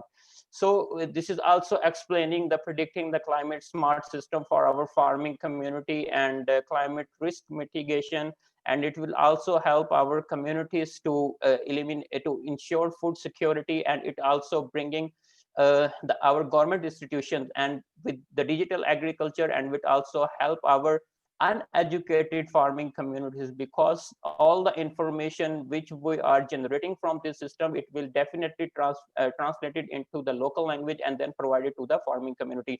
So this is our market plan. We provide the agrometrology services to our farming community and for the livestock management. So our team is fully based on the young people graduated from agriculture and soil science and different other sectors. So we also provide the data to our researchers for further research, and we also sell this data to different institutions, and there are so many apps working in Pakistan, but they don't have agrometrology services only except. So here is our team. Thank you very much. Got it. Thank you. Thank you, Dr. Adnan, for your presentation. We'll move on to the question and answers. Amir, Iqbal साहब, आपके पास कोई सवाल है for Dr. Adnan? Ji, bilkul. So Dr. Adnan, congratulations on your PhD, and I'm very happy that after doing your PhD and working in China, you're back to Pakistan to solve our pressing issues, and agriculture and weather being one. Dr. Sir, ये बताएं कि what is your pricing strategy, and have you done any work on discovering on price discovery, especially with the small farm holders? जी जी ये जो हमारा है ये micro या आप कह लें कि जो रीजनल या मल्टी लोकेशनल एग्रोमेट्रोलॉजिकल जोन्स होते हैं ये उस पे बेस्ड होगा। मतलब जैसे एक डिस्ट्रिक्ट है, मैं अभी टोबा टेक्सिंग में बेस्ड हूँ, तो टोबा टेक्सिंग की जो टोपोग्राफी है, जो क्लाइमेट है, very different from the next district is Multan. So every district need one agrometeorology advisory system. So the whole system need at least $5,000 to install, and then how we can sell our product is obviously the small farmer, they can get the package for our services, and then the advisory we can sell to the you know, there are so many agricultural applications, mobile apps, so we can sell our services so to Doctor, but how much will you charge to the farmer, or have you done some research understanding in terms of discovering the right price जो कि the small farmers are willing to pay for this service? Have you developed a pricing package?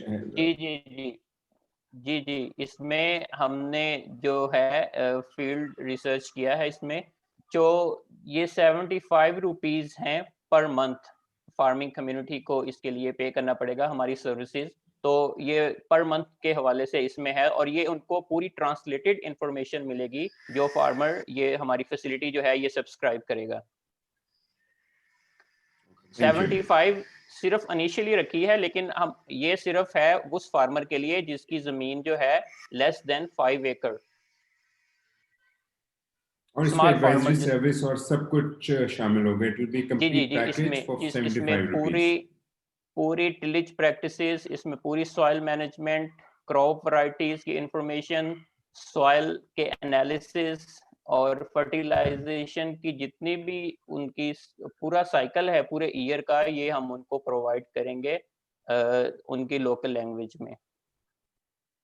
और आपने कहीं ये Toba टेक्सिंग में इसको pilot किया है ऑलरेडी, और कितने लोग इस पे अभी तक आपके ऑन बोर्ड आए हैं?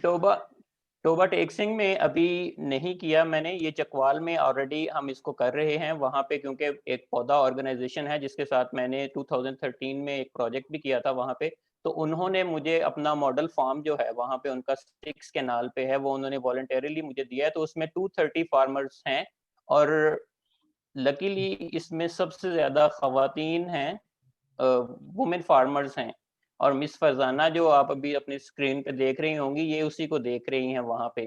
तो 230 फार्मर्स ऑलरेडी हैं, और वो अभी हम सिर्फ पौधा के ताउन से उनको जो है ये सर्विसेज जो है वो फ्री प्रोवाइड कर रहे हैं। उनको चार्ज सिर्फ इसलिए नहीं कर रहे क्योंकि वो एरिड एरिया है, वहाँ पे each and every kind of agriculture dependent on the rainfall, there is no irrigation system, so the farming community don't have enough to pay for the services. But the same idea we want to replicate here in Toba Tek-Sing, so we must pay, and we already have for the price scheduling for the farming community. Got it. Thank you. Let's move on to the next question. Zouhair Saab, would you like to take that question? So thank you very much, Adnan, for your presentation. I guess one of the questions I had was on the pricing model. You've answered that. The next one I have is, what is your strategy for taking this to market? How do you actually approach farmers? How do you actually, tell them what your product is and convince them to adopt your service? इसमें जो हम the first one is we are trying to engage the local community-based organization and the non-profit organization. They are working in agriculture sector in the local areas, and then we will come up with the community network by utilizing the platform by PODA organization. And the third one, we already connected with some applications already working for the agriculture like Bakhabar Kisan, and even our previous speaker Suleiman, we can also sign MOU with them, and then they can buy our services and they can put our services on their application. So farming community, even I also want to share with the Jazz network, even the Telenor, if they are interested, we can make some agreement with them and we can bring it to the farming community. Just send them a message. This kind of services are available for the farming community. So we want to utilize even the print, even the virtual, even the social media. So बहुत सारे हमारे plan में है कि किस तरह से हम कम्युनिटी को रीच आउट करेंगे। और मेरा खुद का बैकग्राउंड एग्रीकल्चर है, मेरी टीम जितनी है वो सारी एग्रीकल्चर प्रोफेशनल्स हैं, तो हमारी पर्सनल जो है एग्रेरियन कम्युनिटी जो है वो भी हमें काफी सपोर्ट करेगी कम्युनिटी को और मार्केट रीच आउट करने के लिए। Got it, got it. We have time for one more question. Muneeb, would you like to take that question? Sure. So while I understand that AgriTech is a very, very vast field, but I believe that advisory services is one area within the AgriTech field where there are lots and lots of players already operating. In terms of your... Sorry, no problem. So in terms of your solution, who do you think are your competitors? And how do you think that you'll be able to, let's say, beat them? Because from what I understand, there are substantial users or farmers onboarded onto your competitors' services. So उसका आपका क्या plan है आगे जाके? जी जी, बहुत शुक्रिया मुनीब।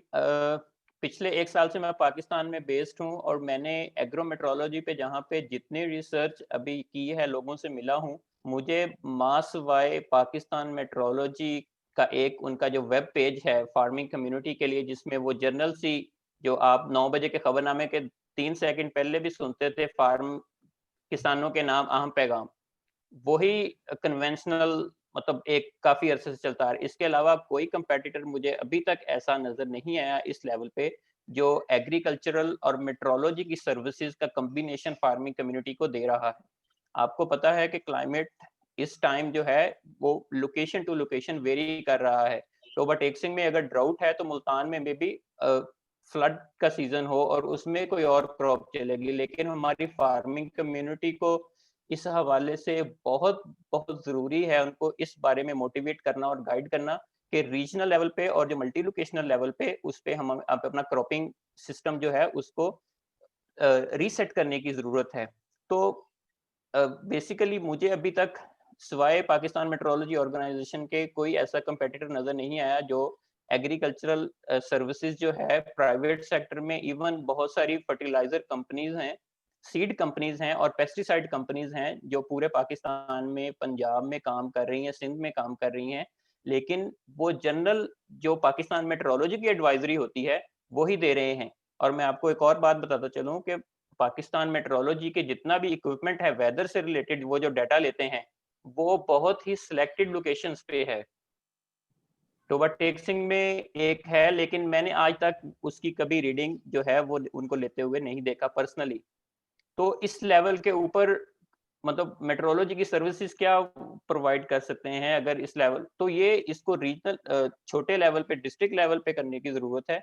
इसमें बहुत सारा काम जो है वो हम पाकिस्तान मेट्रोलॉजी के साथ कर सकते हैं और उनको मैंने ईमेल भी लिखी है डाटा शेयरिंग के लिए, क्योंकि मुझे कुछ क्लाइमेट मॉडल्स के लिए जो हम आर्टिफिशियल इंटेलिजेंस और मशीन लर्निंग के लिए यूज करेंगे इस मॉडल में, तो उसके लिए हमें डाटा चाहिए होगा हिस्टोरिकल डाटा क्लाइमेट का, तो वो हमें पाकिस्तान मेट्रोलॉजी वाले ऑलरेडी प्रोवाइड भी कर रहे हैं। मतलब हम उनको एज ए कंपेटिटर नहीं, हम उसको एज ए अपना जो कह लें फैसिलिटेटर या उनका प्लेटफॉर्म यूज कर रहे हैं टू गेट द डाटा और other services. Great, thank you. Misbah, you wanted to say something? Yes, thank you. I just wanted to make a comment. Dr. Adnan, thank you. It's great to see the, what you're putting towards this very important this field and this very important aspect of the field. I also love that a lot of the team members with you are female. So good thumbs up for that.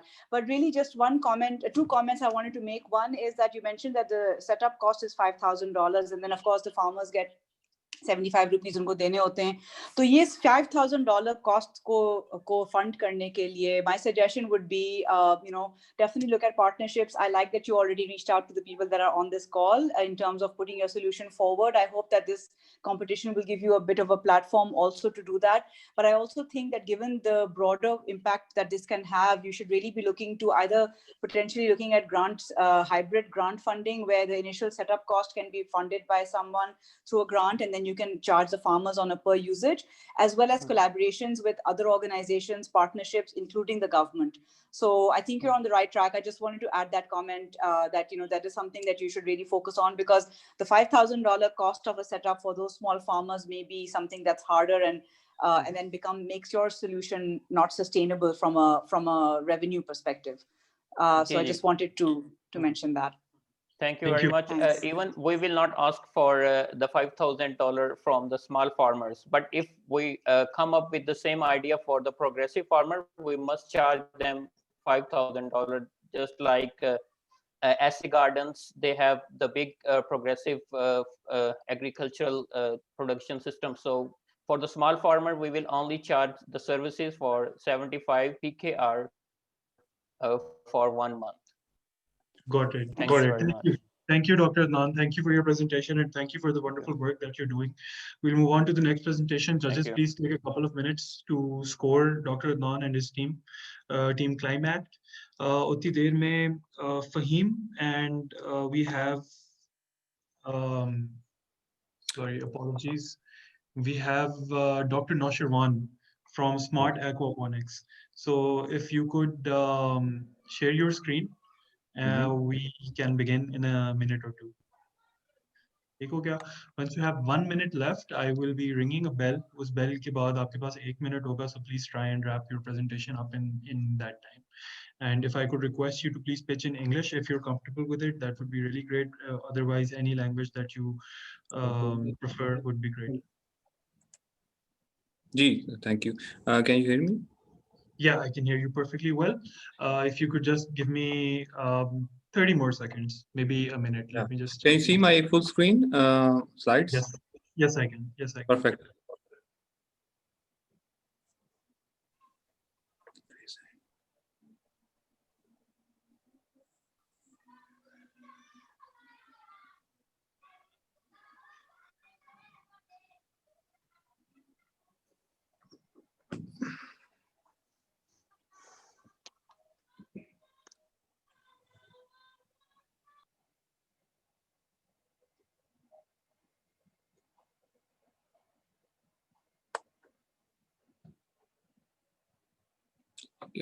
My phone is.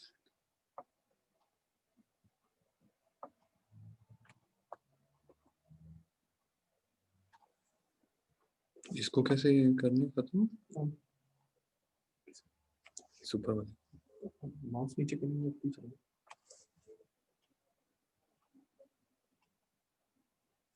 Right, Dr. Noshirwan, आप ready हैं तो you can begin. Yes, I'm ready. Shall I? Yeah, please do. Okay. Thank you very much. It's Noshirwan here. I will be presenting smart aquaponics. Pakistan is currently facing dire problems, including increase in population from 220 million to 340 million in 2050, 2% rise per year. We have 58% food insecurity. We have personal water shortage index. The drought condition in Barani areas are also very severe, and the agricultural land use per capita is also decreasing. So to address this problem, we have to put a particular attention to the agriculture, which is the largest sector of Pakistan economy. The government is also taking action and engaging in AgriTech as well. So what we have to do, actually, we have to introduce new agricultural method and also connect the agriculture with technology. The aquaponics is one of the solution. Aquaponics is basically a combination of hydroponics and aquaculture, in which it grows the plants in soilless environment using the excretion of the fish. It uses 90% less water, grows 6 times more, and yield is twice fast as compared to traditional farming. And it's also pure organic. When you talk about the smart aquaponics, it integrates state-of-the-art technologies, including machine learning, IoT, and renewable energy, to make it a automatic and self-sustainable solution. This technology is very well developed in other countries of the world, including Netherlands, China, and Canada. You can see the farms, professional farms here. And if we talk about the market share, it has encouraging market share and expected to be $1.4 billion by 2025. We have also done a local survey as well in Pakistan, and we have seen that in precision farming, mostly focus on hydroponics, which is aquaponics minus fish, and hydroponics is actually not organic. And we have found that the large or model farmers owners are investing in hydroponics. There are several farms available in Pakistan in several cities, including Faisalabad, Sialkot, Chakri, and Lahore. These are the two photos of the farms in Chakri and Sialkot. However, we haven't found any example of aquaponics in Pakistan, so we will be the first mover in Pakistan. We have done some analysis for 10,000 square feet of farm and did a break-even analysis, and we found that with an initial investment of 6 million, the break-even point can be reached in second year with 10 million profit over a period of 5 years, and we're also the first mover in Pakistan. Keeping this in view, the both potential market potential and also the social potential, we have developed a lab prototype at our institute. This is a simulation model. This is the actual hardware we have, in which we use the fish waste material pumped through the filters and give it to the plants, which basically extract the nutrients from the fish waste material. We also harvest the plants in bell pepper and tomato using NFT and media technologies as well, and you can see the photos here. We also develop an IoT system from bottom-top approach, and also develop customized node sensor that basically interact with, take the sensor data and interact through cloud. We also develop an aquaponics management system, including a sensor dashboard that gives a real-time analysis of the sensors that we connected. Also, plant and fish progress monitors also there. We also have a public website that's shown here. We have also developed aquaponics tool, including a farm maker tool, which actually gives a farmer and plug and play a process to design a farm. We also give the farmer analysis a calculator tool, so he can actually develop a farm based on the inputs he has. So our next step is to develop a model farm as approximately 15 square meters. This is our 3D model of the farm. We will follow the modular approach. We also completed the civil works analysis for this model farm using a professional civil engineer at NAST. And our business model basically towards the consultancy, because we are targeting our targeted customer, existing hydroponics farm owners, agri industries, large farm holders, and also the owners of the land. And our business model is to provide the consultancy services for aquaponics turnkey solution in terms of farm design, selection of produce, farm automation, data storage, visualization, intelligence services. Our revenue is divided into two parts. One is one-time consultancy charge, 5 to 10% of initial investment, and the yield share in revenue, which is 5 to 10% as per negotiation. This is to continuously engage with the farmers, and not just one-time engagement, it's a long-term engagement. And we are expecting a projected revenue per farm of 2 million over a period of 5 years. We are expecting a number of farm consultancy on each year on average, and we are expecting 6 farms that we will consult in the 5th year with an expected projected revenue of 25 million period of 5 years. To achieve this, we need a demo farm on the ground that I mentioned earlier. This is the time frame. We already started the prototype a year ago, and we are currently towards the model farm construction. And once the model farm is done and its first harvest cycle will be done, we will start the outreach process and start the consultancy service and customer engagement. This is the team member I'm leading. Dr. Ahmed has the expertise in IoT machine learning. Dr. Amir has expertise in botany. We have Misbah, director of business development at NAST. We also have Dr. Asif, who has more than 10 years experience in professional hydroponics and consultants. And we have 3 engineers that are working on software and hardware aspect of the project. With this, I would like to thank you for your attention. My email is flash here. If you have any other question, you are most welcome to ask. Thank you. Thank you, Dr. Noshirwan. Thank you for your presentation. We'll move on to the question and answers. Favad Saab, would you like to start?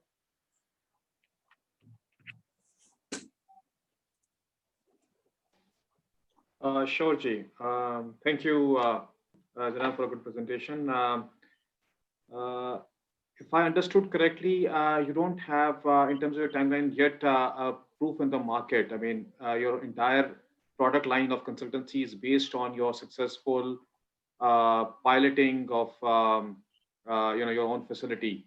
Could you comment more on the risks that you would be trying to address at this stage?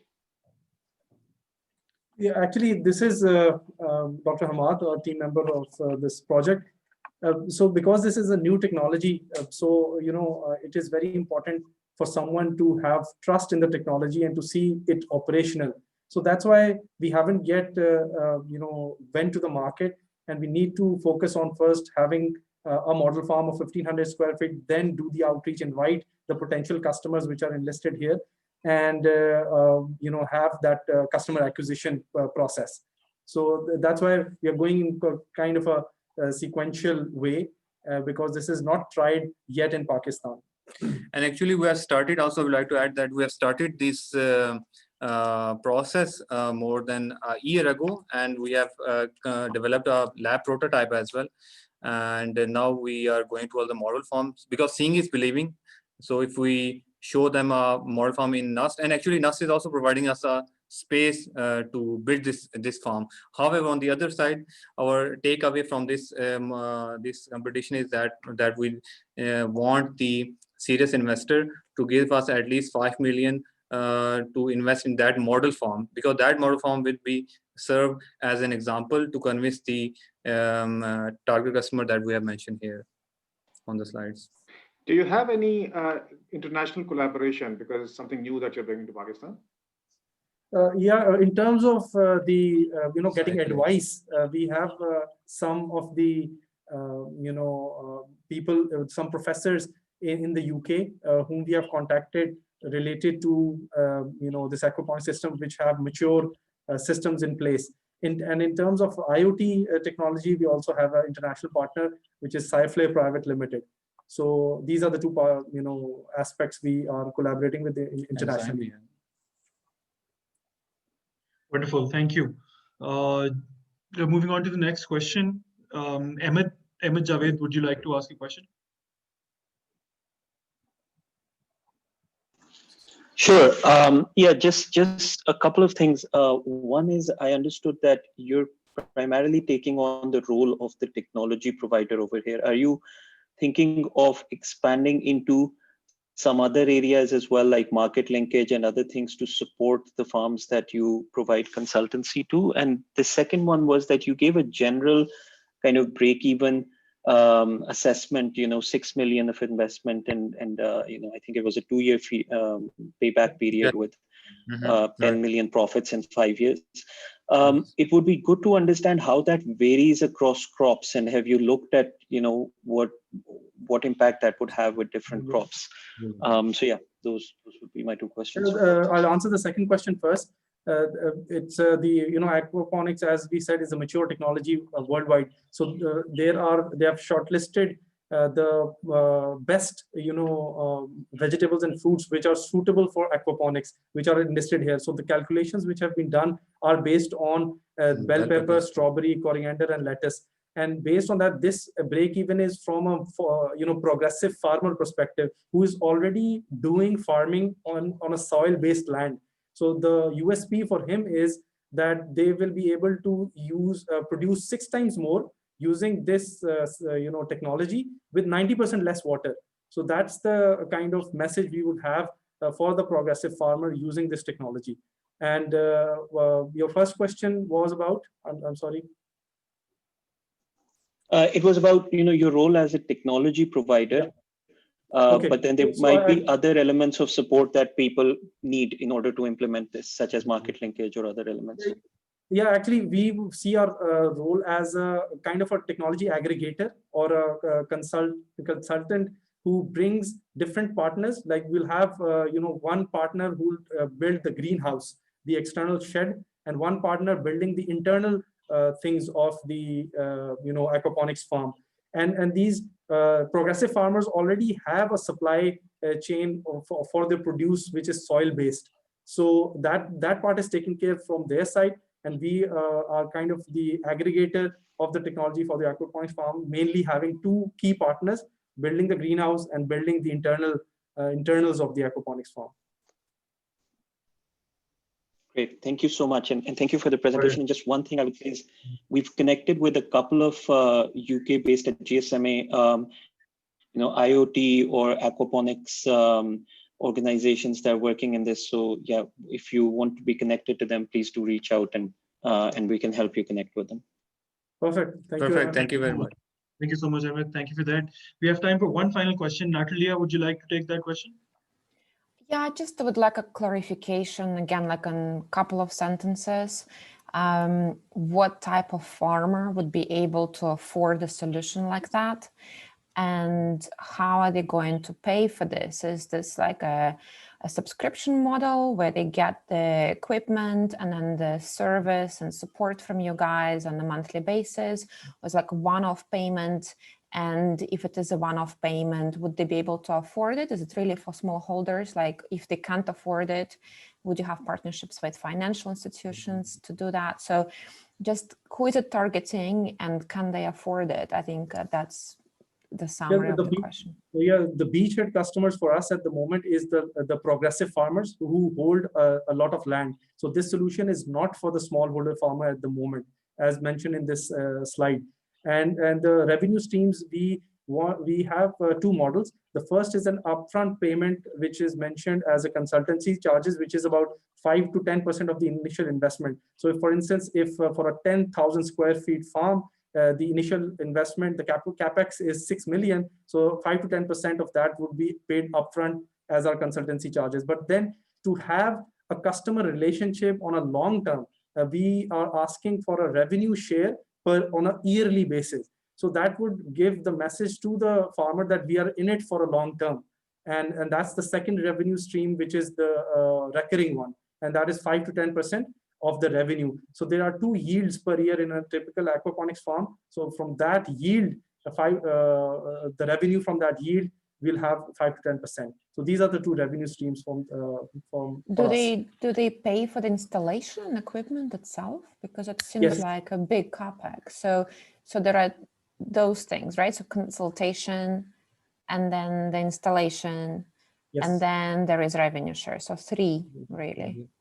Exactly. So the capex is 6 million, but they will be able to break even in the second year. So with a 6 million rupees investment, there's a yearly revenue of about 5 million. So that means in the second year or the fourth production cycle, they'll be able to recoup their investment. Why do you think if they pay in the full cost of capex, why would they want to share revenue from the farm with you? Excuse me? If they already pay for the full installation, they make such investment on the farm, why would they want to share revenues with you?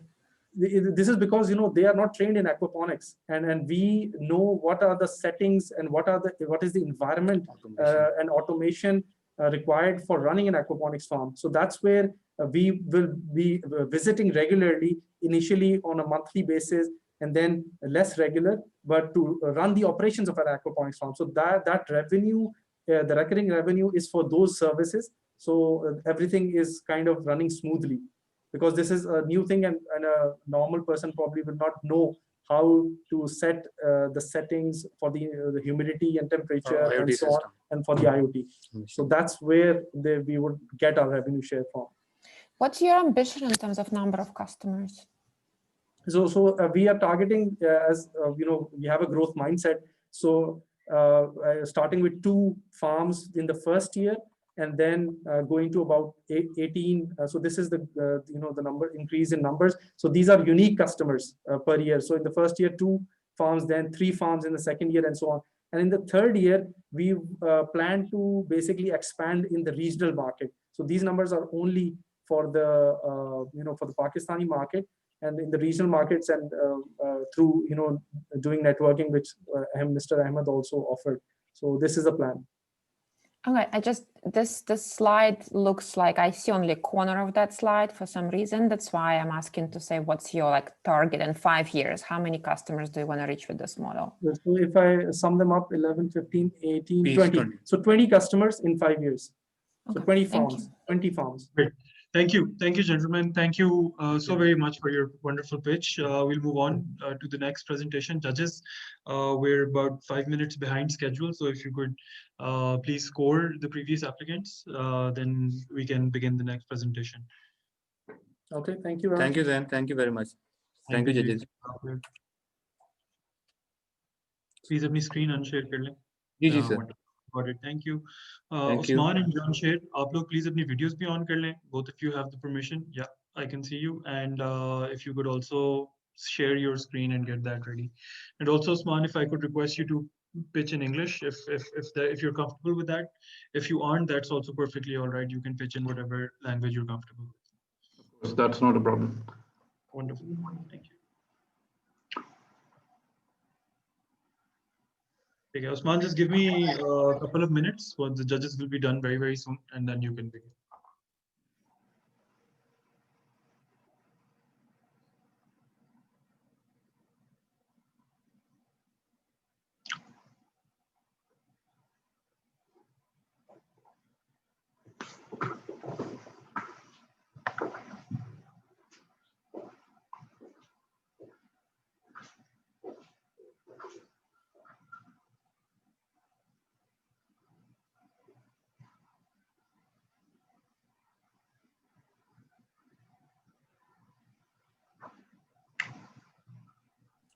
Excuse me, Zen. Shall I leave and join as the audience? Ji, I will just put you back to the audience. Thank Ji, you. मैं Thank करता you. हूँ. Thank you.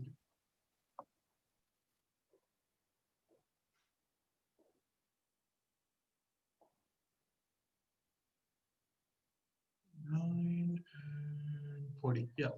Usman, हम ready हैं आपके लिए. So please begin whenever you're comfortable. Okay, so assalamu alaikum everyone. I'm Usman, the founder of CropDrop. CropDrop is a business-to-business fresh produce supply chain platform. We aim to digitalize the entire supply chain by using innovative technologies. We source quality produce from the farmers and deliver to urban retailers, service providers, and other businesses using in-house applications that drive end-to-end operations. The problem we want to address is quite big. On the farmers' end, there's no access to market. They get less price for their produce. On the other hand, retailers have to spend hours at the mandi to source produce. They are offered low quality produce at high prices. The reason for this fragmented market is because there are a lot of middlemen. All these problems then cause an approximate 21.6% of food loss within the supply chain. The solution to all these problems is our one-stop marketplace. We eliminate all middlemen. Thus, farmers are offered better prices, transparent weighing, and consistent demand. Our digital platform and documented transactions open doors for the financial inclusion of smallholder farmers, agri-workforce, and small businesses. This will eventually lead towards an improved quality of life. Retailers, on the other hand, are offered lower prices for high-quality produce. We also offer free doorstep delivery along with convenient payment methods. We minimize the food loss with the help of our tech-enabled supply chain and on-demand harvesting.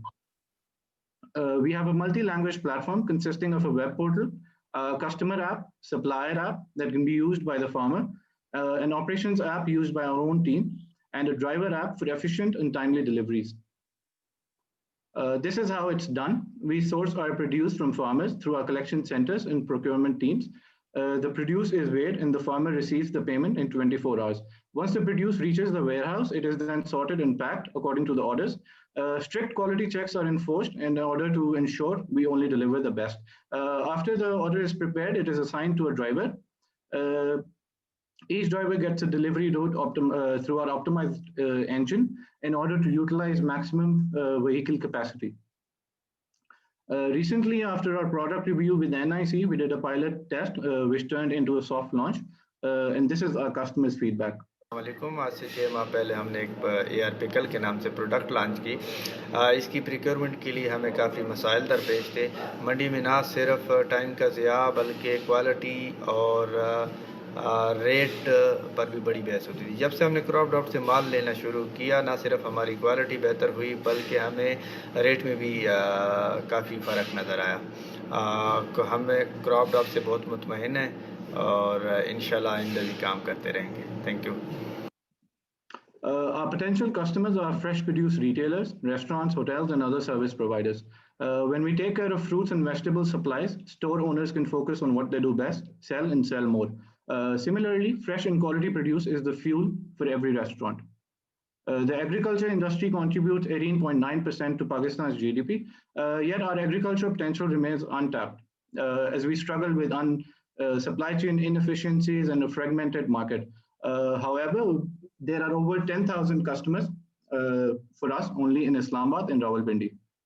Here is our revenue stream. By eliminating all middlemen, we're able to earn up to 35% profit while offering better rates to the farmer as well as the retailer. The estimated annual revenue for just 1% of our potential customers will approximately be around 450 million rupees.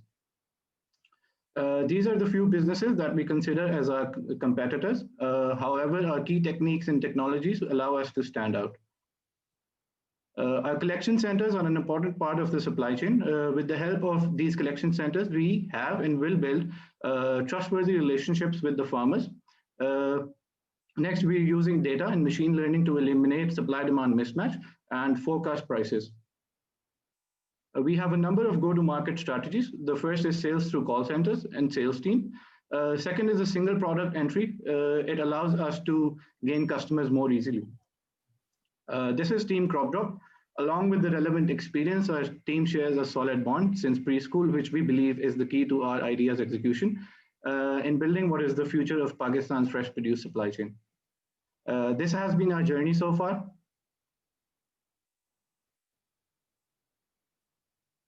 Thank you for listening. Thank you. Thank you, Usman. Thank you for your presentation. We'll move on to the question and answers. Areej, would you like to go first? Yes, thank you, Usman, for a very interesting presentation. Just want to understand what your marketing strategy for this would be. Okay, so we'll have a sales team, and we're not planning to do any marketing on social media and others because our target customer is very small, like the number is very small, it's just the retailers and the restaurants. So using those platforms would be quite expensive for us. So what we'll do is we'll have physical sales teams. They'll be visiting the restaurants and other businesses in order to get orders. Okay, great, thank you. Great. Zouhair sir, would you like to go next? I'm going to pass on this one because they're an IC team, and I thought it would be better for others. That's fair. That's fair. I'm sorry. I should have thought of that before. I apologize. Misbah, would you like to go next? Sure. Thanks, Usman. That's great presentation. In fact, I think one of the best ones we've seen in terms of covering all aspects. So good job on that. A really interesting space. I think there's a lot of scope in Pakistan. You mentioned a few competitors. Of course, the market is big enough for a couple of people to thrive, a couple of solutions to thrive here. I'd love to understand what you've done so far. What has been the traction? What has been your experience in the almost the last slide? You mentioned a few different locations. So I'd love to understand what you and the team have been able to achieve so far, especially given that this is one of those spaces where the opportunity is huge, but the devil is in the details in terms of operationalizing everything. So would love to understand what you have done up to now and how that helps you then in terms of the next stage. Okay, so we did a product review initially. Once our apps and everything was ready, we did a product review. And initially when we went to the customers, we wanted to try out, and we learned a lot from that. We've been asked from all of the customers to add bulk orders options. So we've done that. On the other hand, we've been reaching out to farmers. I'm currently in many farmer groups on WhatsApp, and I regularly engage with all of them. We're trying to understand what problems there are within the supply chain, and then the pricing issues and everything. So what it does is we're getting good feedback from the customers. Everybody wants a good price for their produce. So it's going well so far.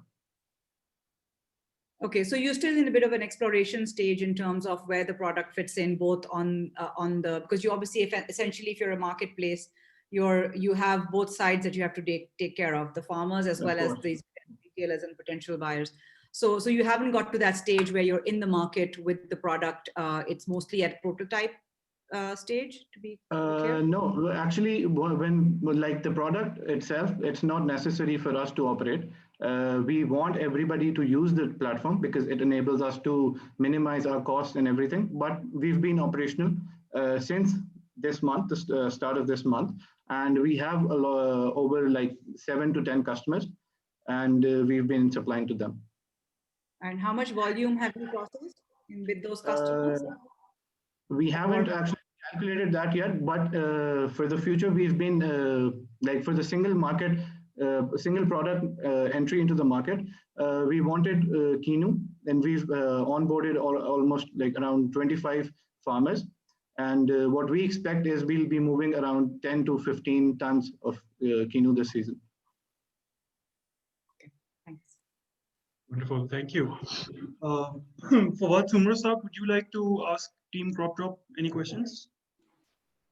Ji, absolutely. Thank you for a good presentation. So my questions are actually two. One is about your very apparently high capex model on collection centers. Having a physical setup is extremely expensive and very difficult to sustain if you're dealing in just few crops. Second is about whether you are taking the credit risk. Are you buying from the farmers? If not, then the supply chain issues that you come across in terms of quality and potentially dealing in perishable commodities, if something goes bad while it is under your custody, who takes the hit, basically? Okay, so the answer to your second question is like we're buying directly. What this does is it eliminates any kind of transaction loss to the farmer. And for the first question, what we're doing, why we're building the collection centers is because it builds a trust relationship with the farmer, because we're physically present, and he can come and connect with us through those collection centers. So it's not that expensive. Usually renting out a place in these rural areas is quite cheap. So we don't even need much of equipment there. It's just packing. And also we're working on a zero inventory like a system. We exhaust all our inventories. We don't keep anything. So it's not what we buy is what we sell. So we only buy when we have to sell. So this allows us to like have a continuous revenue in terms of like money. Wonderful. Thank you. Thank you, Team Crop Drop. Thank you for your presentation. If you could please unshare your screen, we will allow the judges a couple of minutes to fill in your scoring form, and then we can move on to the next presentation. Thank you once again. Right, Team Pipu, if you could start your videos, and if you could share your screen, that would be really great.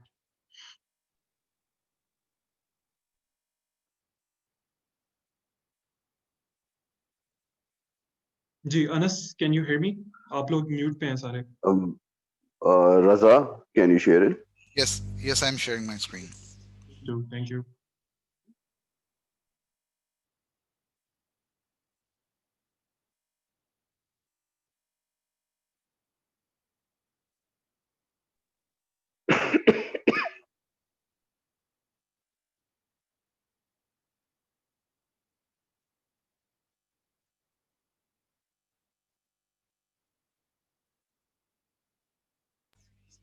Can you see my screen?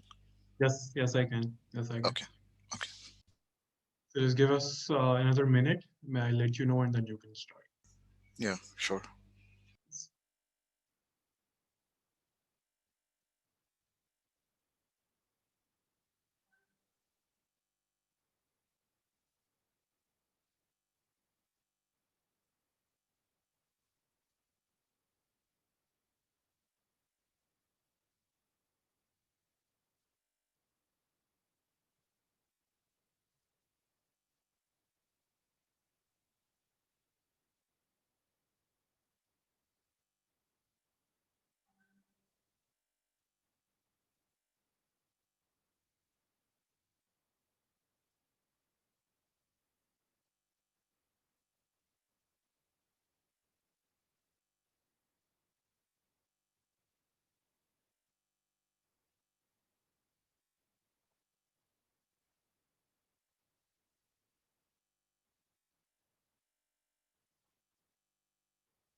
Yeah, we're just waiting for 2 more judges to complete their form, then you can start. Keep in mind that when you hear the bell sound, this one, you have 1 minute left.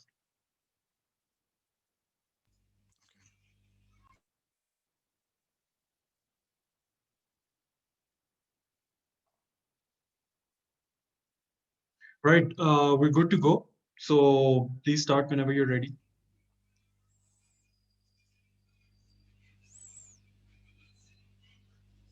Okay, I'm starting the video. Agri products and had to bear losses. I'm a small farmer from Pakistan and I have faced a lot of problems while selling my agri products and had to bear losses as well. During that time, I figured that Pakistan loses 1 billion euros annually because of post-harvest, and in some cases, we waste approximately 40% of the total production. Ladies and gentlemen, my name is Raza Khan and I am the co-founder of Peepoo, a mobile app that connects small and medium farmers to markets and traders.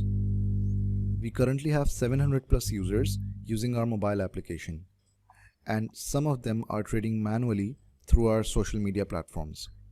We charge a nominal transaction fee from every trade. Last month, we traded approximately 15 tons of products via Peepoo. Worldwide, approximately 1.6 billion people are associated with agriculture, generating 2.25 billion euros for the global economy. Agriculture constitutes 24% of the GDP in Pakistan. That translates into approximately 63 billion euros. We are focusing on around 2% of this total GDP. That translates into 1.2 billion euros approximately. Last month, we closed a deal that was worth 8,000 euros. In the agricultural sector of Pakistan, 70% of the people are small and medium farmers. It is worth mentioning that in the last 5 years, mobile density has increased 27% in Pakistan. Now almost every single household has at least one smartphone. Farmers can easily use and sell their products through our app and get the right price of their agri products. Moreover, by connecting farmers with markets, post-harvest losses will be reduced to a minimum. Currently, we have 15 plus products on our mobile app, and very soon it will also be available on iOS as well.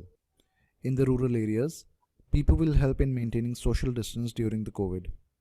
Our mobile app is available in English and Urdu.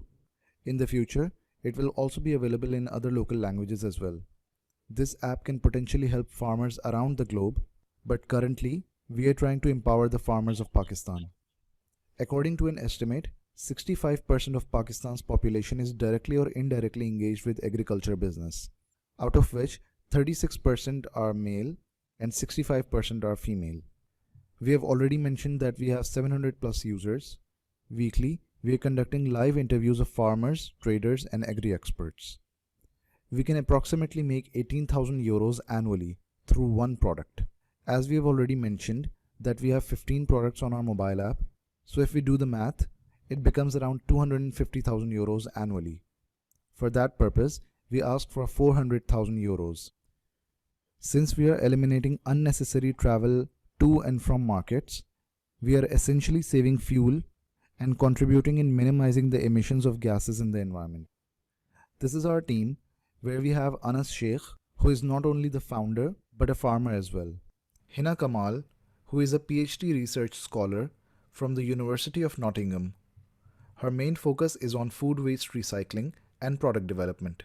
Samar Godel, an agri-trader from the US, who is also working on women empowerment in the agri sector. Raza Khan, that's me, has more than a decade worth of experience in the graphic design industry and have helped several startups and companies succeed in their business.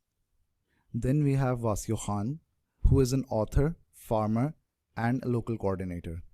Salik Khan is a young entrepreneur and a senior architect. Saba Gul is a development sector practitioner with a focus on agriculture. Thank you very much. Right, thank you. Thank you for your presentation. I'd like everyone who is here to know that usually Anas presents, and Anas is the guy who we just heard coughing. So he had completely lost his voice, which is why we had to allow them to pre-record a presentation. So we'll move on to the question and answers. Zouhair Saab, would you like to go first? Yes, thank you. I think it was an excellent presentation. Thank you so much for that. When you talk about your presentation, and you give us a lot of different numbers, have you? How much of that is actually on the ground today? What have you been able to do in terms of actual number of people? You mentioned something like 700 customers on your app, and about 15 tons you said delivered. I forget, it was just over a month, or was it a larger time? The last person we. Okay, thank you. So how do you move from here to, let's say, going from 15 tons to 150 tons and 200 tons and so on? What's the plan?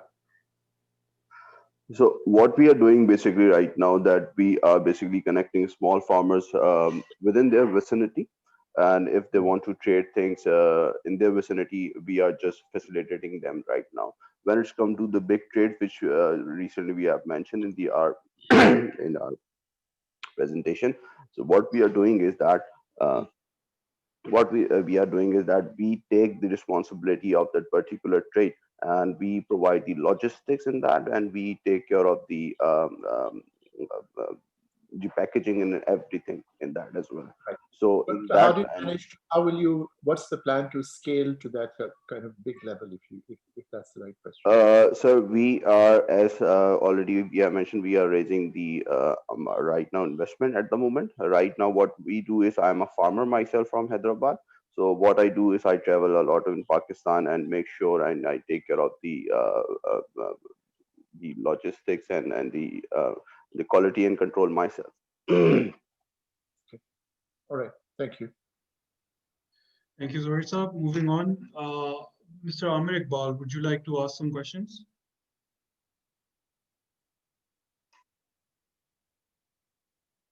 Amir sir? Would like to. I cannot start my video, but that's okay. Oh, sorry. So first of all, I wish you a quick and healthy recovery. And what I'm trying to struggle here in your business scenario is are two things. Are you a supply chain company? Are you a tech company? So what is the core that you're trying to what is your core as an organization, and what is your competitive advantage which will hamper others to jump in and strengthen your competitiveness in the market in the long run? Hi everyone, my name is Areej here. I'm also happy to be one of the co-founders of the company. Areej, we can't hear you. Can you hear me now? Yeah. Okay. In response to the question that Amir has asked, we are essentially a company which is enabling the farmers and the market to execute the trade in a more efficient manner. Thereby, we can be categorized as a technology company, but as an agri-tech company to be more specific, which is enabling the market and the farmers to efficiently sell and buy the products. Our advantage hereby is that we empower the whole chain. We do not necessarily eliminate any player of the entire value chain, including but not limited to the middleman. We empower the farmer. Thereby, if the farmer is using our application, they have the ability to sell their product produced directly to market or maybe to a middleman. We don't want to eliminate the middleman. Middleman has the advantage of using our application and have better buyer seller at the same time. And the market player, who essentially are the buyers, can look at better advantage, better value buying from both the originator of the produce or the middleman, as it is feasible with his geographical location. That's the advantage of using people. And what we see is that we aim to actually transform the whole agri-trade from right now the manual hybrid model, as you want to call it, to a more automated module using our application.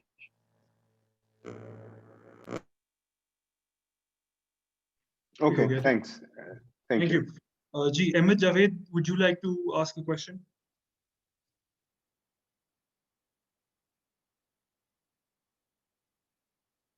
Ahmed. Okay, moving on, we'll circle back to Ahmed. Muneeb, would you like to ask a question? Sure.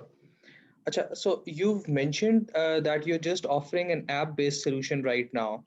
And even though the mobile density in Pakistan is increasing and has increased a lot over the past years, there are still around maybe 60 to 65% people in the country who do not use a smartphone. And while your target market understandably are the smallholder farmers, as you mentioned, so how do you think that you'll reach out to those farmers, and how do you think that you'll be including them in your overall solution at the end of the day? Thank you for this is the most a very relevant question in scenario of development.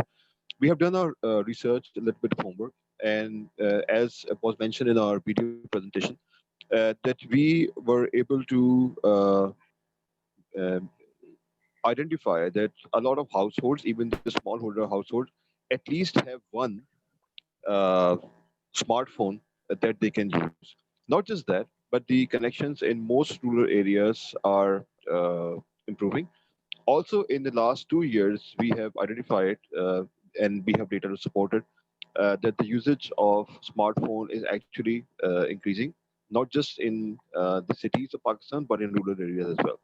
Uh, and we also think by the time the demand of our application grows, so would the teledensity in Pakistan, in specific to the smartphones. Also, in the last 1 year or so, there is data that suggests that because of the COVID and the lockdowns, the essential usage of cell phone or in specific smartphone has also risen. So our target market, we have every right to assume that is not equipped with the essential instrument that is required to use our application, which may not have been the case like 5 years back. Thank you. Great, thank you. Thank you, team people, for your wonderful presentation. We'll move on to the next one. आप लोग please अपनी screen unshare कर लें. And we will move on to the final presentation of the day. Last but certainly not the least, team BioBeing. Ali, can you hear me? And also, can you please, yeah, wonderful, wonderful. Ali, आप please अपनी screen share कर लिया आपने. ठीक हो गया. That's great. Just give me a couple of minutes. Hello, can you? Okay. Okay. Give me a couple of minutes. As soon as the judges are done, उसके बाद फिर आप शुरू कर लीजिएगा.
For everyone who's in the attendees, this round of pitching will be followed by a keynote delivered by the Chief Commercial Officer at Engro Fertilizer, Mr. Amir Iqbal, who is also a judge here today.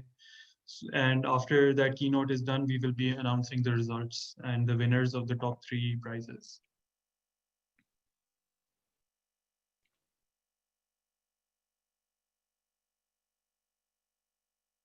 Right. So Ali, आप ready हैं? तो आप Yes, I'm ready. एक second, sorry. Mm. Ji, please begin. Okay. Hello, Assalamu alaikum. I am Ali from BioBeing. Thank you so much for having us. We BioBeing are eco-friendly food provider, which is biodiesel. Our product first time in Pakistan for a commercial sector to reduce global warming emission, save billions of dollars by less reliance on important fossil fuel, and generate huge employment to boost our economy. This is our team. We all are engineer and industry professionals, having an experience of more than 2 years, and they're working in leading company in Pakistan. One of the biggest hassle restaurant owner and other food industry face is the disposal of waste cooking oil and food waste. You cannot drain or waste cooking oil into sewage line. It can cause a sewer blockage and other major plumbing problem because your sewage system are not designed to filter out the fat, oil, and grease, and it required heavy cost to repair for this significant damage. And finally, this blockage is completely disrupting your daily life. And during rain, we all have a suffer gutter and sewage overflow all over in Pakistan. Restaurant owners sell their waste cooking oil to small restaurant and dhabas, which is completely illegal, and it is one of the major reason of cardiovascular diseases and cancer because it is carcinogenic. Improper disposal of waste cooking oil is threat to the environment, causing produce harmful gases, contaminated soil, and polluted water supplies as well.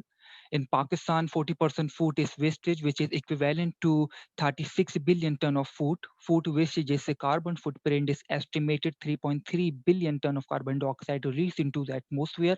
On the other side, Pakistan has been placed 88 on this year in Global Hunger Index. According to a global nutritional report, there are 10.7 million stunned kids in Pakistan. 4 out of 10 kids age under 5 are stunned, while nearly 10.7 billion children in the same age group suffer from wasting or low weight from their height. 13% kids between the age of 2 and 5 form some form of functional disability. Our idea is to collect the waste cooking oil from restaurant, hotels, and food industries and convert into biodiesel. Biodiesel is a versatile biofuel that is renewable, biodegradable, and environmental friendly as a combustion add only biogenic carbon into the atmosphere, and it can be used to power any diesel engine without any modification. And then we will collect the leftover food from the restaurant and check the quality and make a lunch box according to nutritional level and distribute to slum area kids and government primary school student. Then we will convert the rotten food waste into biogas and use as a heat source and utility for our biodiesel production. And at the end, we will get organic fertilizer which help to increase crops yield. Value proposition: vehicles that run on biodiesel achieve 30% fuel economy than petroleum-made diesel engine. Carbon dioxide emission reduced by a staggering 74%, and greenhouse gases reduced up to 78%, save billions by reducing dependency on foreign oil. Organic fertilizer increase crops yield without depreciating soil quality and increase in nutritional value. Reduction in malnutrition and strained kids in Pakistan through our food bank system. Currently, Pakistan has a capacity to produce 2,956 kiloton of biodiesel per year because we are a foodie nation and consume nearly 3,622 kiloton of cooking oil per year. Pakistan has an annual growth rate is 2.1%. So in future, we will consuming more cooking oil. Our target is to capture 16% of the market in Sindh, which has capacity to produce 106 kiloton of biodiesel. And in 2025, our target is to capture 28% of the market and produce 186 kiloton of biodiesel. Our plant will have a capacity to produce 190 kiloton of biodiesel per year, and the useful life is 6 years. Our total capex with the contingency reserve is 1,260,000 rupees, and our estimated annual revenue we will generate is 8,163,000 rupees with a net income of 428,000 rupees, and at 2025 our revenue will become 4,825,000 rupees, and with a net income of 843,000 rupees. Our direct competitor PSO, who produce biodiesel from Jazurfa plant, which require a huge land and excess water. So it is not feasible in Pakistan because Pakistan is the third most water-stressed country in the world. And our biodiesel does not need any land and require less amount of water. And our indirect competitor is Attack Refinery, Shell, Total Power, Pakistan State Oil. They charge a 28% high price as compared to our biodiesel price, and produce from non-renewable energy sources, and produce toxic gases as a byproduct. And our biodiesel doesn't produce from renewable energy sources, and does not produce any toxic gases in our environment. And we have successfully accomplished proof of concept prototyping minimum viable product, and our market survey results show that 88 out of 100 restaurants have agreed to sold their waste cooking oil from biodiesel. 44 out of 15 industries are willing to buy our products for their industrial generator and heavy duty vehicles. Thank you so much. Thank you, Ji. That was an impeccably timed presentation at 5 minutes flat. So well done. We'll move on to the question and answers. Ahmed, would you like to go first? Sure, yes. Thank you so much, Ali, for that presentation. Just a couple of quick questions. First, I know you mentioned the survey at the end, but restaurant owners initially you mentioned sell the oil to dhabas. And it would be good to understand why, of course, saying on a survey that they will shift is one thing, but what's really your value proposition to them to start selling to you instead of those dhabas? And the second element is, and maybe I misunderstood this, but you see PSO and Shell as competitors. Whereas if that is the case, then what's your distribution plan for the biodiesel that you produce? Okay तो basically जो diesels आपकी जो company से अगर पहले आपके दूसरे question का आंसर कर दूं तो बेसिकली पीएसओ ने ऑलरेडी एक प्लांट प्रोजेक्ट रन कर रहा था कि जत्रूफा प्लांट से बायोडीजल प्रोड्यूस कर रही थी और जो कि बेसिकली कामयाबी इस वजह से नहीं हुआ क्योंकि उसमें एक ह्यूज लैंड चाहिए और वाटर की ज़्यादा नीड है एक्सेस वाटर चाहिए Pakistan according to International Monetary Fund report that Pakistan is the third most water stress country in the world, so that's why it is not feasible for us. And as compared, basically our indirect competitor is all those industries who provided diesel. And basically our initial prime customer is industries because they agree to buy our product because they have a corporate social responsibility program as well, so they have agreed to become a part of us. And restaurant basically I've discussed with all the leading restaurant in Pakistan, for example KFC, McDonald's. They agree to sell their waste cooking oil for us because we have purchased at the same price the dhabas and the restaurant purchases, which is 60 rupees per liter. So we will provide the same value because they have to achieve a specific revenue for that waste cooking oil. Okay, thank you. Okay, got it. Thank you. Moving on, Misbah, would you like to ask a question? Sure, thank you, Ali. That was great, and it almost sounds too good to be true because आप environment की भी help कर रहे हैं और आप पैसे भी बना रहे हैं और opportunity भी दे रहे हैं दूसरों को कि वो help करें. So my question really is a little bit linked to what Ahmed was asking. So you answered part of it that you are actually offering the same price to restaurants as the dhaba would. Yes. तो उनके लिए ज़्यादा महंगा नहीं है कि वो आप पे shift आ जाएं, right? The second point I was asking is regarding the other players that are in the space. So the biodiesel that Shell and others are producing right now, it may be a little expensive for them to produce, but what is the price to market and how does that compare with what your end price to the consumer is? Because if I was as a consumer to buy biodiesel from them versus from BioBeing, is there a price differential and are you more competitive or is it more expensive? Basically जितने भी सिर्फ PSO ने एक launch करा था अपना biodiesel का जो कि मार्केट में कमर्शियल होने से पहले ही उनका एक प्रोजेक्ट फेल हो गया है तो जितने भी हमारे जो कॉम्पिटिटर्स जो मेन है वो डीजल्स और वो डीजल जो बेसिकली आजकल है 103 rupees per litre and we provide 80 rupees per litre because we purchase waste cooking oil at a cheap price because it's around 60 rupees. So, and we add other expenses, for example, transportation, labor, and other expenses. So it will become around 73 to 75 rupees. So we will have a profit of 5 rupees per liter. Okay. And then just last question, help me understand because yes. Right. I don't understand the manufacturing aspect, but आप कितना produce कर सकेंगे to be able to keep up with whatever potential demand there is, and the model that you shared for your plant, the numbers look a little low to me. Did you mean 800,000 rupees or did you mean 8,000 rupees?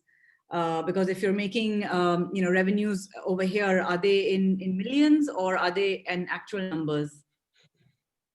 Yes, basically they are the estimated revenue and all the profit is estimated because currently Pakistan has the capacity to produce 2,956 kiloton of biodiesel because we are consuming more cooking oil. And they are just sale out. For example, our research show that average per capita of cooking oil consumption is 1.7 ton per person in Pakistan. So, right. So due to this, we have... you will make 14,000 rupees?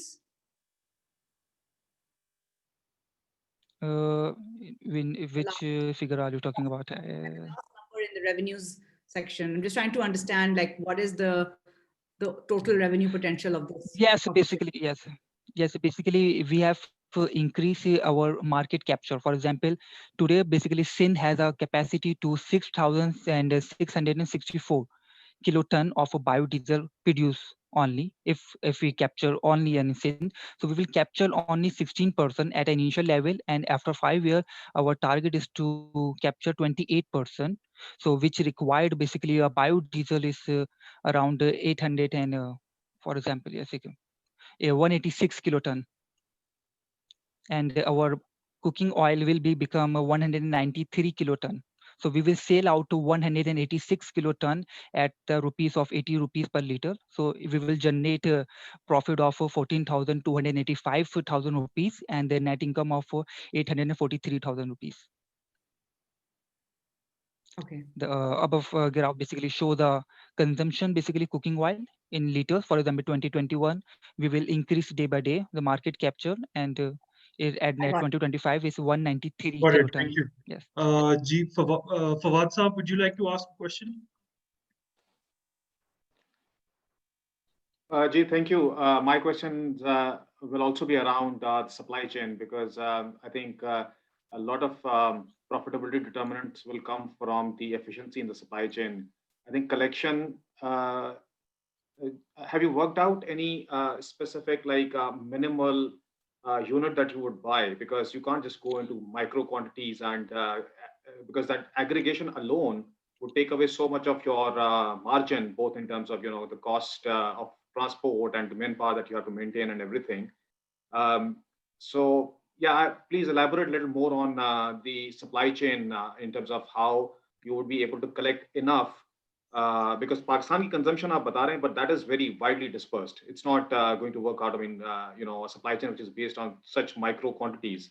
So there has to be some sort of aggregation that in order your business to be viable.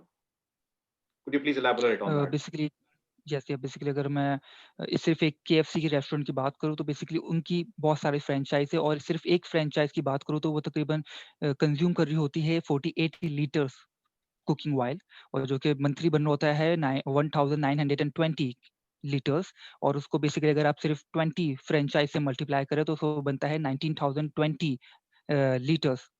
So basically अगर मैं सिर्फ KFC कोई target, basically हमारा जिस तरह negotiation चल रही है, तो अगर सिर्फ KFC के 20 फ्रेंचाइज को अगर हम टारगेट कर रहे हैं, तो हम प्रोड्यूस कर लेंगे एक स्पेसिफिक बायोडीजल अमाउंट, जो कि हमारे प्लांट के लिए बेसिकली रेवेन्यू जनरेट करने के लिए फिजिबल है. बिल्कुल.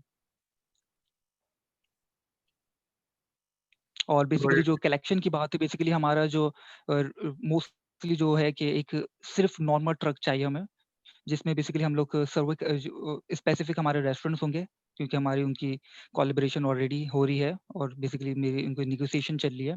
तो बेसिकली उन कोलैबोरेशन के बाद हमारा एक ट्रक होगा बेसिकली, जो सिर्फ रेस्टोरेंट के बाहर जाएगा और बेसिकली कलेक्ट करके आ जाएगा. उनके पास ऑलरेडी कंटेनर्स, और क्योंकि वो ऑलरेडी सेल आउट कर रहे हो, तो उनके पास एक प्रॉपर सिस्टम है स्टोरेज का कुकिंग ऑयल के लिए. Thank you. So we have time for one last question. Areej, would you like to take that question? Yes, sure. Ali, मैं थोड़ा सा ज़रा स्ट्रगल कर रही हूँ. आप बहुत मल्टीपल चीज़ें करने की कोशिश में हैं. You are, buying from the restaurants. You're trying to feed the children. You're trying to set up a little factory as well. So kudos to you on a very ambitious plan here. But just make me understand, as far as your go-to-market is concerned, how do you prioritize for the next 6 months, perhaps? Basically, our first priority is about biodiesel production. For example, we will collect, basically we will solve the restaurant problem. For example, restaurant food waste is also a problem, and waste cooking oil is also a problem. So we will target both problem, and we will use utility from the waste food, and use as a utility for our biodiesel production. So our main target is to capture cooking oil from restaurant and make a biodiesel product, and which will impact to basically environment and make a profit as well. Okay. Great, thank you. Ladies and gentlemen, that concludes the presentations for today. It was quite the show, if I may say so myself. Everybody did really well. I'd like to tell everyone who's here and everyone who's watching, both here on Zoom and on Facebook, that The 8 teams today, 3 of them will be walking away with cash prizes. The third prize is 50,000 rupees, the second prize is 100,000 rupees, and the first prize is 150,000 rupees. But I'd also like to say that everyone who presented here today is a winner, because we will absolutely be taking on your cause, and we will try to help you as much as possible to implement the solutions that you've that you're trying to do, and the problems that you're trying to solve. We will be there for you. So without further ado, I'd like to invite Amir Iqbal Saab, who is the Chief Commercial Officer at Engro Fertilizer, to deliver a small keynote while I compile the results. And by the end of the keynote, we will have the results with us. So hang on tight, and Amir Saab, over to you. All right, guys. So just Zain ne kaha, so I'm really, this is a well spent Saturday afternoon. Very enlightening. Although I am part of the agri value chain, but the ideas that I've seen today, some of them are really nice. And the passion that I see in all of you, young entrepreneurs, that's also very encouraging. It's contagious. So congratulations on all the presenters and all the teams. And I can feel the amount of hard work and the effort and the thinking which has gone behind. So it's really very good. Well done, guys. And by no means we are judging whether your idea is good or bad. It's just we are just prioritizing in terms of our own experience and our own views and our own limitations. So all of you, please continue to follow your idea, follow your passion, and make it big. It's not only just jazz we get the whole value is so broad, so and it affects everyone. It affects me. It affects food security point of the roads to the future that we sit on. So everything is very interlinked, and I don't think there is one or two holistic solutions that can really solve the issues of Pakistan from agriculture point of view. So we need a number of small ideas which are scalable and which are technology based.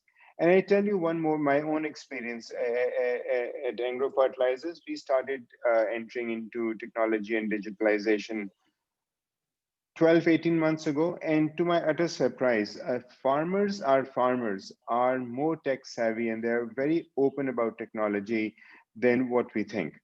There are a large set of farmers which are very progressive in their outlook, in their approach, and they have that hunger to jump to the new solutions if it makes sense. So I think technology intervention will play a major role in taking our agriculture to the next level. Couple of things that I saw today, are very similar. I think it was Zamindar, it was Crop Drop, and it was one more, people, I think. How about you guys sitting together and trying to find a common ground and maybe joining hands to scale up your ideas, because they're very similar. They're different in their own way, but they're also very similar. They're trying to solve the same or similar problem. Why don't you all three sit down and maybe collaborate, join hands, discuss what are the commonalities and how can you leverage each other? I think that you should consider. The other thing is that one thing that I challenged today, I struggled, was really deep insight. A lot of these ideas are those which are out there in the open space. I would expect more deeper insights which would lead to a very strong competitive advantage. Some of the ideas I just struggle to see what's the competitive advantage and how would you. It may be scalable, but it doesn't stop anyone from jumping in. The entry to barrier, the barrier to entry is very low. So just think deeper in terms of the problem that you're trying to solve, and what are the deeper insights which could act as your competitive advantage versus anyone else coming and eating your pie. I think that's very, very important. At the end of the day, Zain and the NIC team and the Teamup team, great show, well done. I think it's a lot of hard work being done, and this is something which is really close to the national cause and something very close to what we do at Engro or what I do. So I think let's continue with this journey, and anything that we can be part of, anything that I can be part of, please feel free to engage and give us a shout. We may be able to help or guide you guys better. Thank you very much, and all the very best, folks. Thank you very much, Ji. Thank you, Amir Saab, for that keynote, and also very well said. It's been a pleasure for us as well to conduct this. And if I could have just one more second to compile the results, we should be good to go.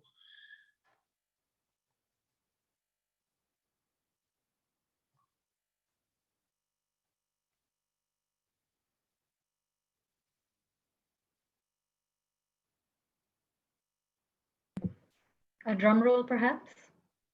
Definitely, Ji. Definitely, drum roll is due.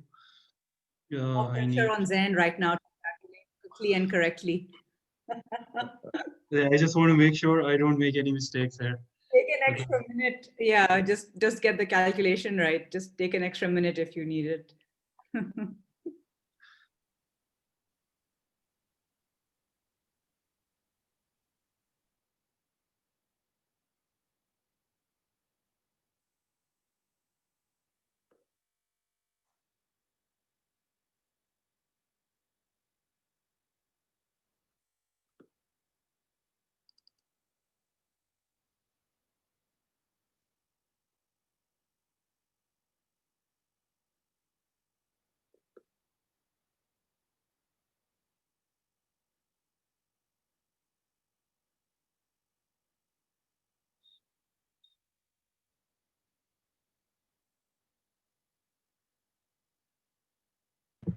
This is making me anxious, and I can only just wonder what it could be doing to the to the finalists right now.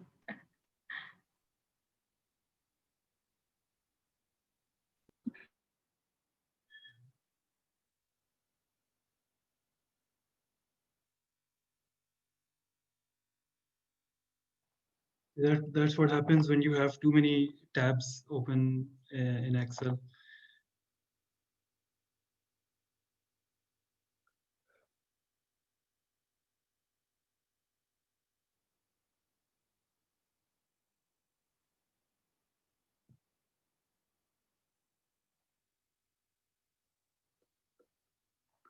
Finally. Okay, so we have the top three, and Amir Saab, I will be sending you the names, and if you don't mind announcing them, that would be wonderful. Wow, pressure now on me.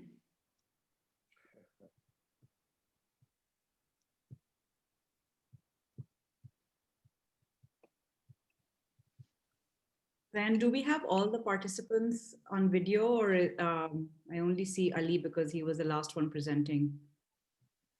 So the rest of them are in the panelist section, and if I can allow all of them to move here, so Amir Saab, आपके पास score, okay. So I would, if I were you, I would start with number 3. Good idea.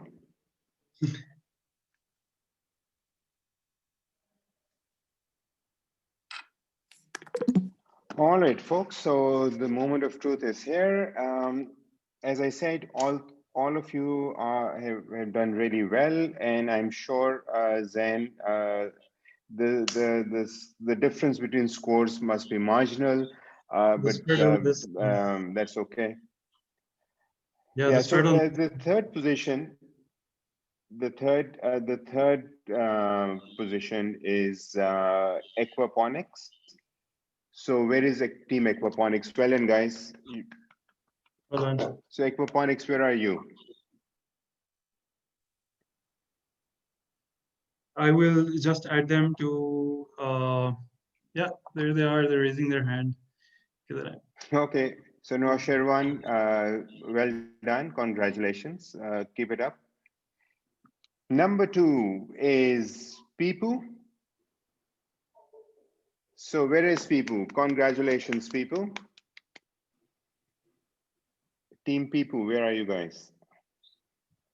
Guys, raise your hands so I can promote you to the panelist section. Yeah. I can't turn on the video. And the winner, who is doing the drum rolls, guys? And the winner is, good try, Crop Drop.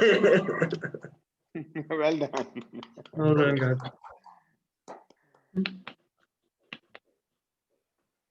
So Team Crop Drop.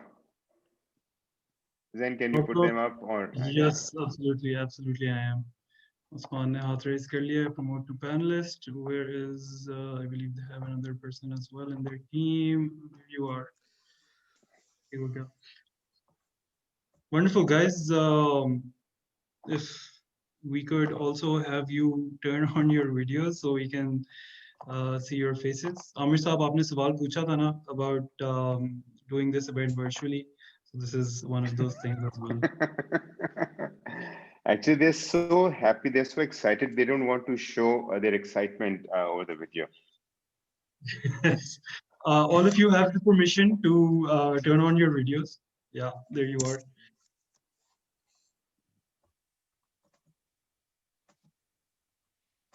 Wonderful. Just to be clear, I cannot start my video. I really cannot start. Can you make me and Sharia host? Yes, yes, absolutely, absolutely. Numair, in fact, I am making you the host. So if you could have everyone in the panel, that would be wonderful. Thank you, Maybe guys. we could have the winners say a couple of words as well. Oh, sorry, who would like to say a couple of words? I said maybe we should have the winners say a couple of words. Yeah, why not? I think हमें third से start करना चाहिए. So, Dr. Saab, बता दें. Shall I continue? Yes, please do. Please do. Yes. Thank you very much, Zen. Thank you, judges. It's really a great honor for me to participate in this competition. I think it's my first time that I've been participating in such a competition, and me and my team are very happy that we are working on this project for more than a year now, and we have achieved this milestone. And hope through this platform we will also attract some investor as well to make our idea a real one, inshallah. And thank you very much for your support, and let's get in contact and make the Pakistan a better place for our future generation. Thank you. Very well said. G Team Pipu, we'd also like to hear from you. Hopefully this will not be a recorded message. Yeah, absolutely not. It's just that I would like to thank the judges and the NIC team, and especially my Pipu team. They are very very helpful all the time. So it's a great honor, and we won this thing, and it's time to party, I believe. I cannot join that party. It's time to work. I think you partied a bit too much with that throat that you have. Thank you, thank you, thank How you, about guys. you get well before you party? Anand? Yeah, yeah. Thank you, guys. Thank you. And lastly, but certainly not the least, Team Crop Drop. What do you have to say, guys? Thank you, Zan. Thank you, everyone. This is the best validation we could have asked for. And this definitely is going to give us a boost. And we'll be setting our journey. And this is definitely, and I'm speechless right now. And I want to jump out of my seat and show the excitement. So let's hope all the startups who participated, they all end up doing well. And what I believe is that working together is the key to success. So we'll definitely connect, as Amir Saab said, we'll definitely connect with the other startups, and we'll definitely come up with a collaboration in order to address all these issues. Thank you, everyone. Thank you, Usman. Thank you. I'd like to also take a moment to thank all of the judges who took out a couple of hours and even more from their very valuable time, and 3 hours exactly, Misbah, I apologize. So who took out their time and helped us judge this competition. Our aim is to implement as many of these solutions, or rather help implement as many of these solutions as possible, because the challenges with agriculture are not ones that can be solved by one hackathon or one team or even a top 3 for that matter. This is going to be a collaborative effort, and we will definitely be reaching out to all of the judges here again so that we can involve all of you in those collaborations as well. Thank you so very much. Zouhair sir, Can we have a group photo as well? Absolutely. Of course. How about a picture, a final picture? Numair, would you like Yes, to? would Zouhair Saab like to give a final note, as you were saying, Zen, and then we can have a final picture. Thank you, everybody. I just want to thank you to everybody for spending 3 hours plus of their time on a Saturday afternoon with us. We are honored that you've been here, both the judges as well as the presenters. Thank you so very much. I wish the winners the very best of luck, and the rest of the participants even better luck, because this is not about just today. It's not about this afternoon. It's about a journey which you're all starting on. You're all halfway through. And I wish you the very best of luck with the absolute success in making Pakistan that much of a better place to live in. Thank you. Wonderful. And on that note, could we have a thumbs up from everyone? My thumb's not showing. All right. Can you can turn on your video. So, Janshir, Yes, आप भी video on कर ले. if you can make me host, then I can add some people. Currently I'm co-host. You're the host. जल्दी से कर दे please. हमने बहुत time ले लिया सब. Very tired. All right. I've got Abid added. Got Sherry added. Nabil's already there. Everyone says Sonia's there. All right. Perfect. Perfect.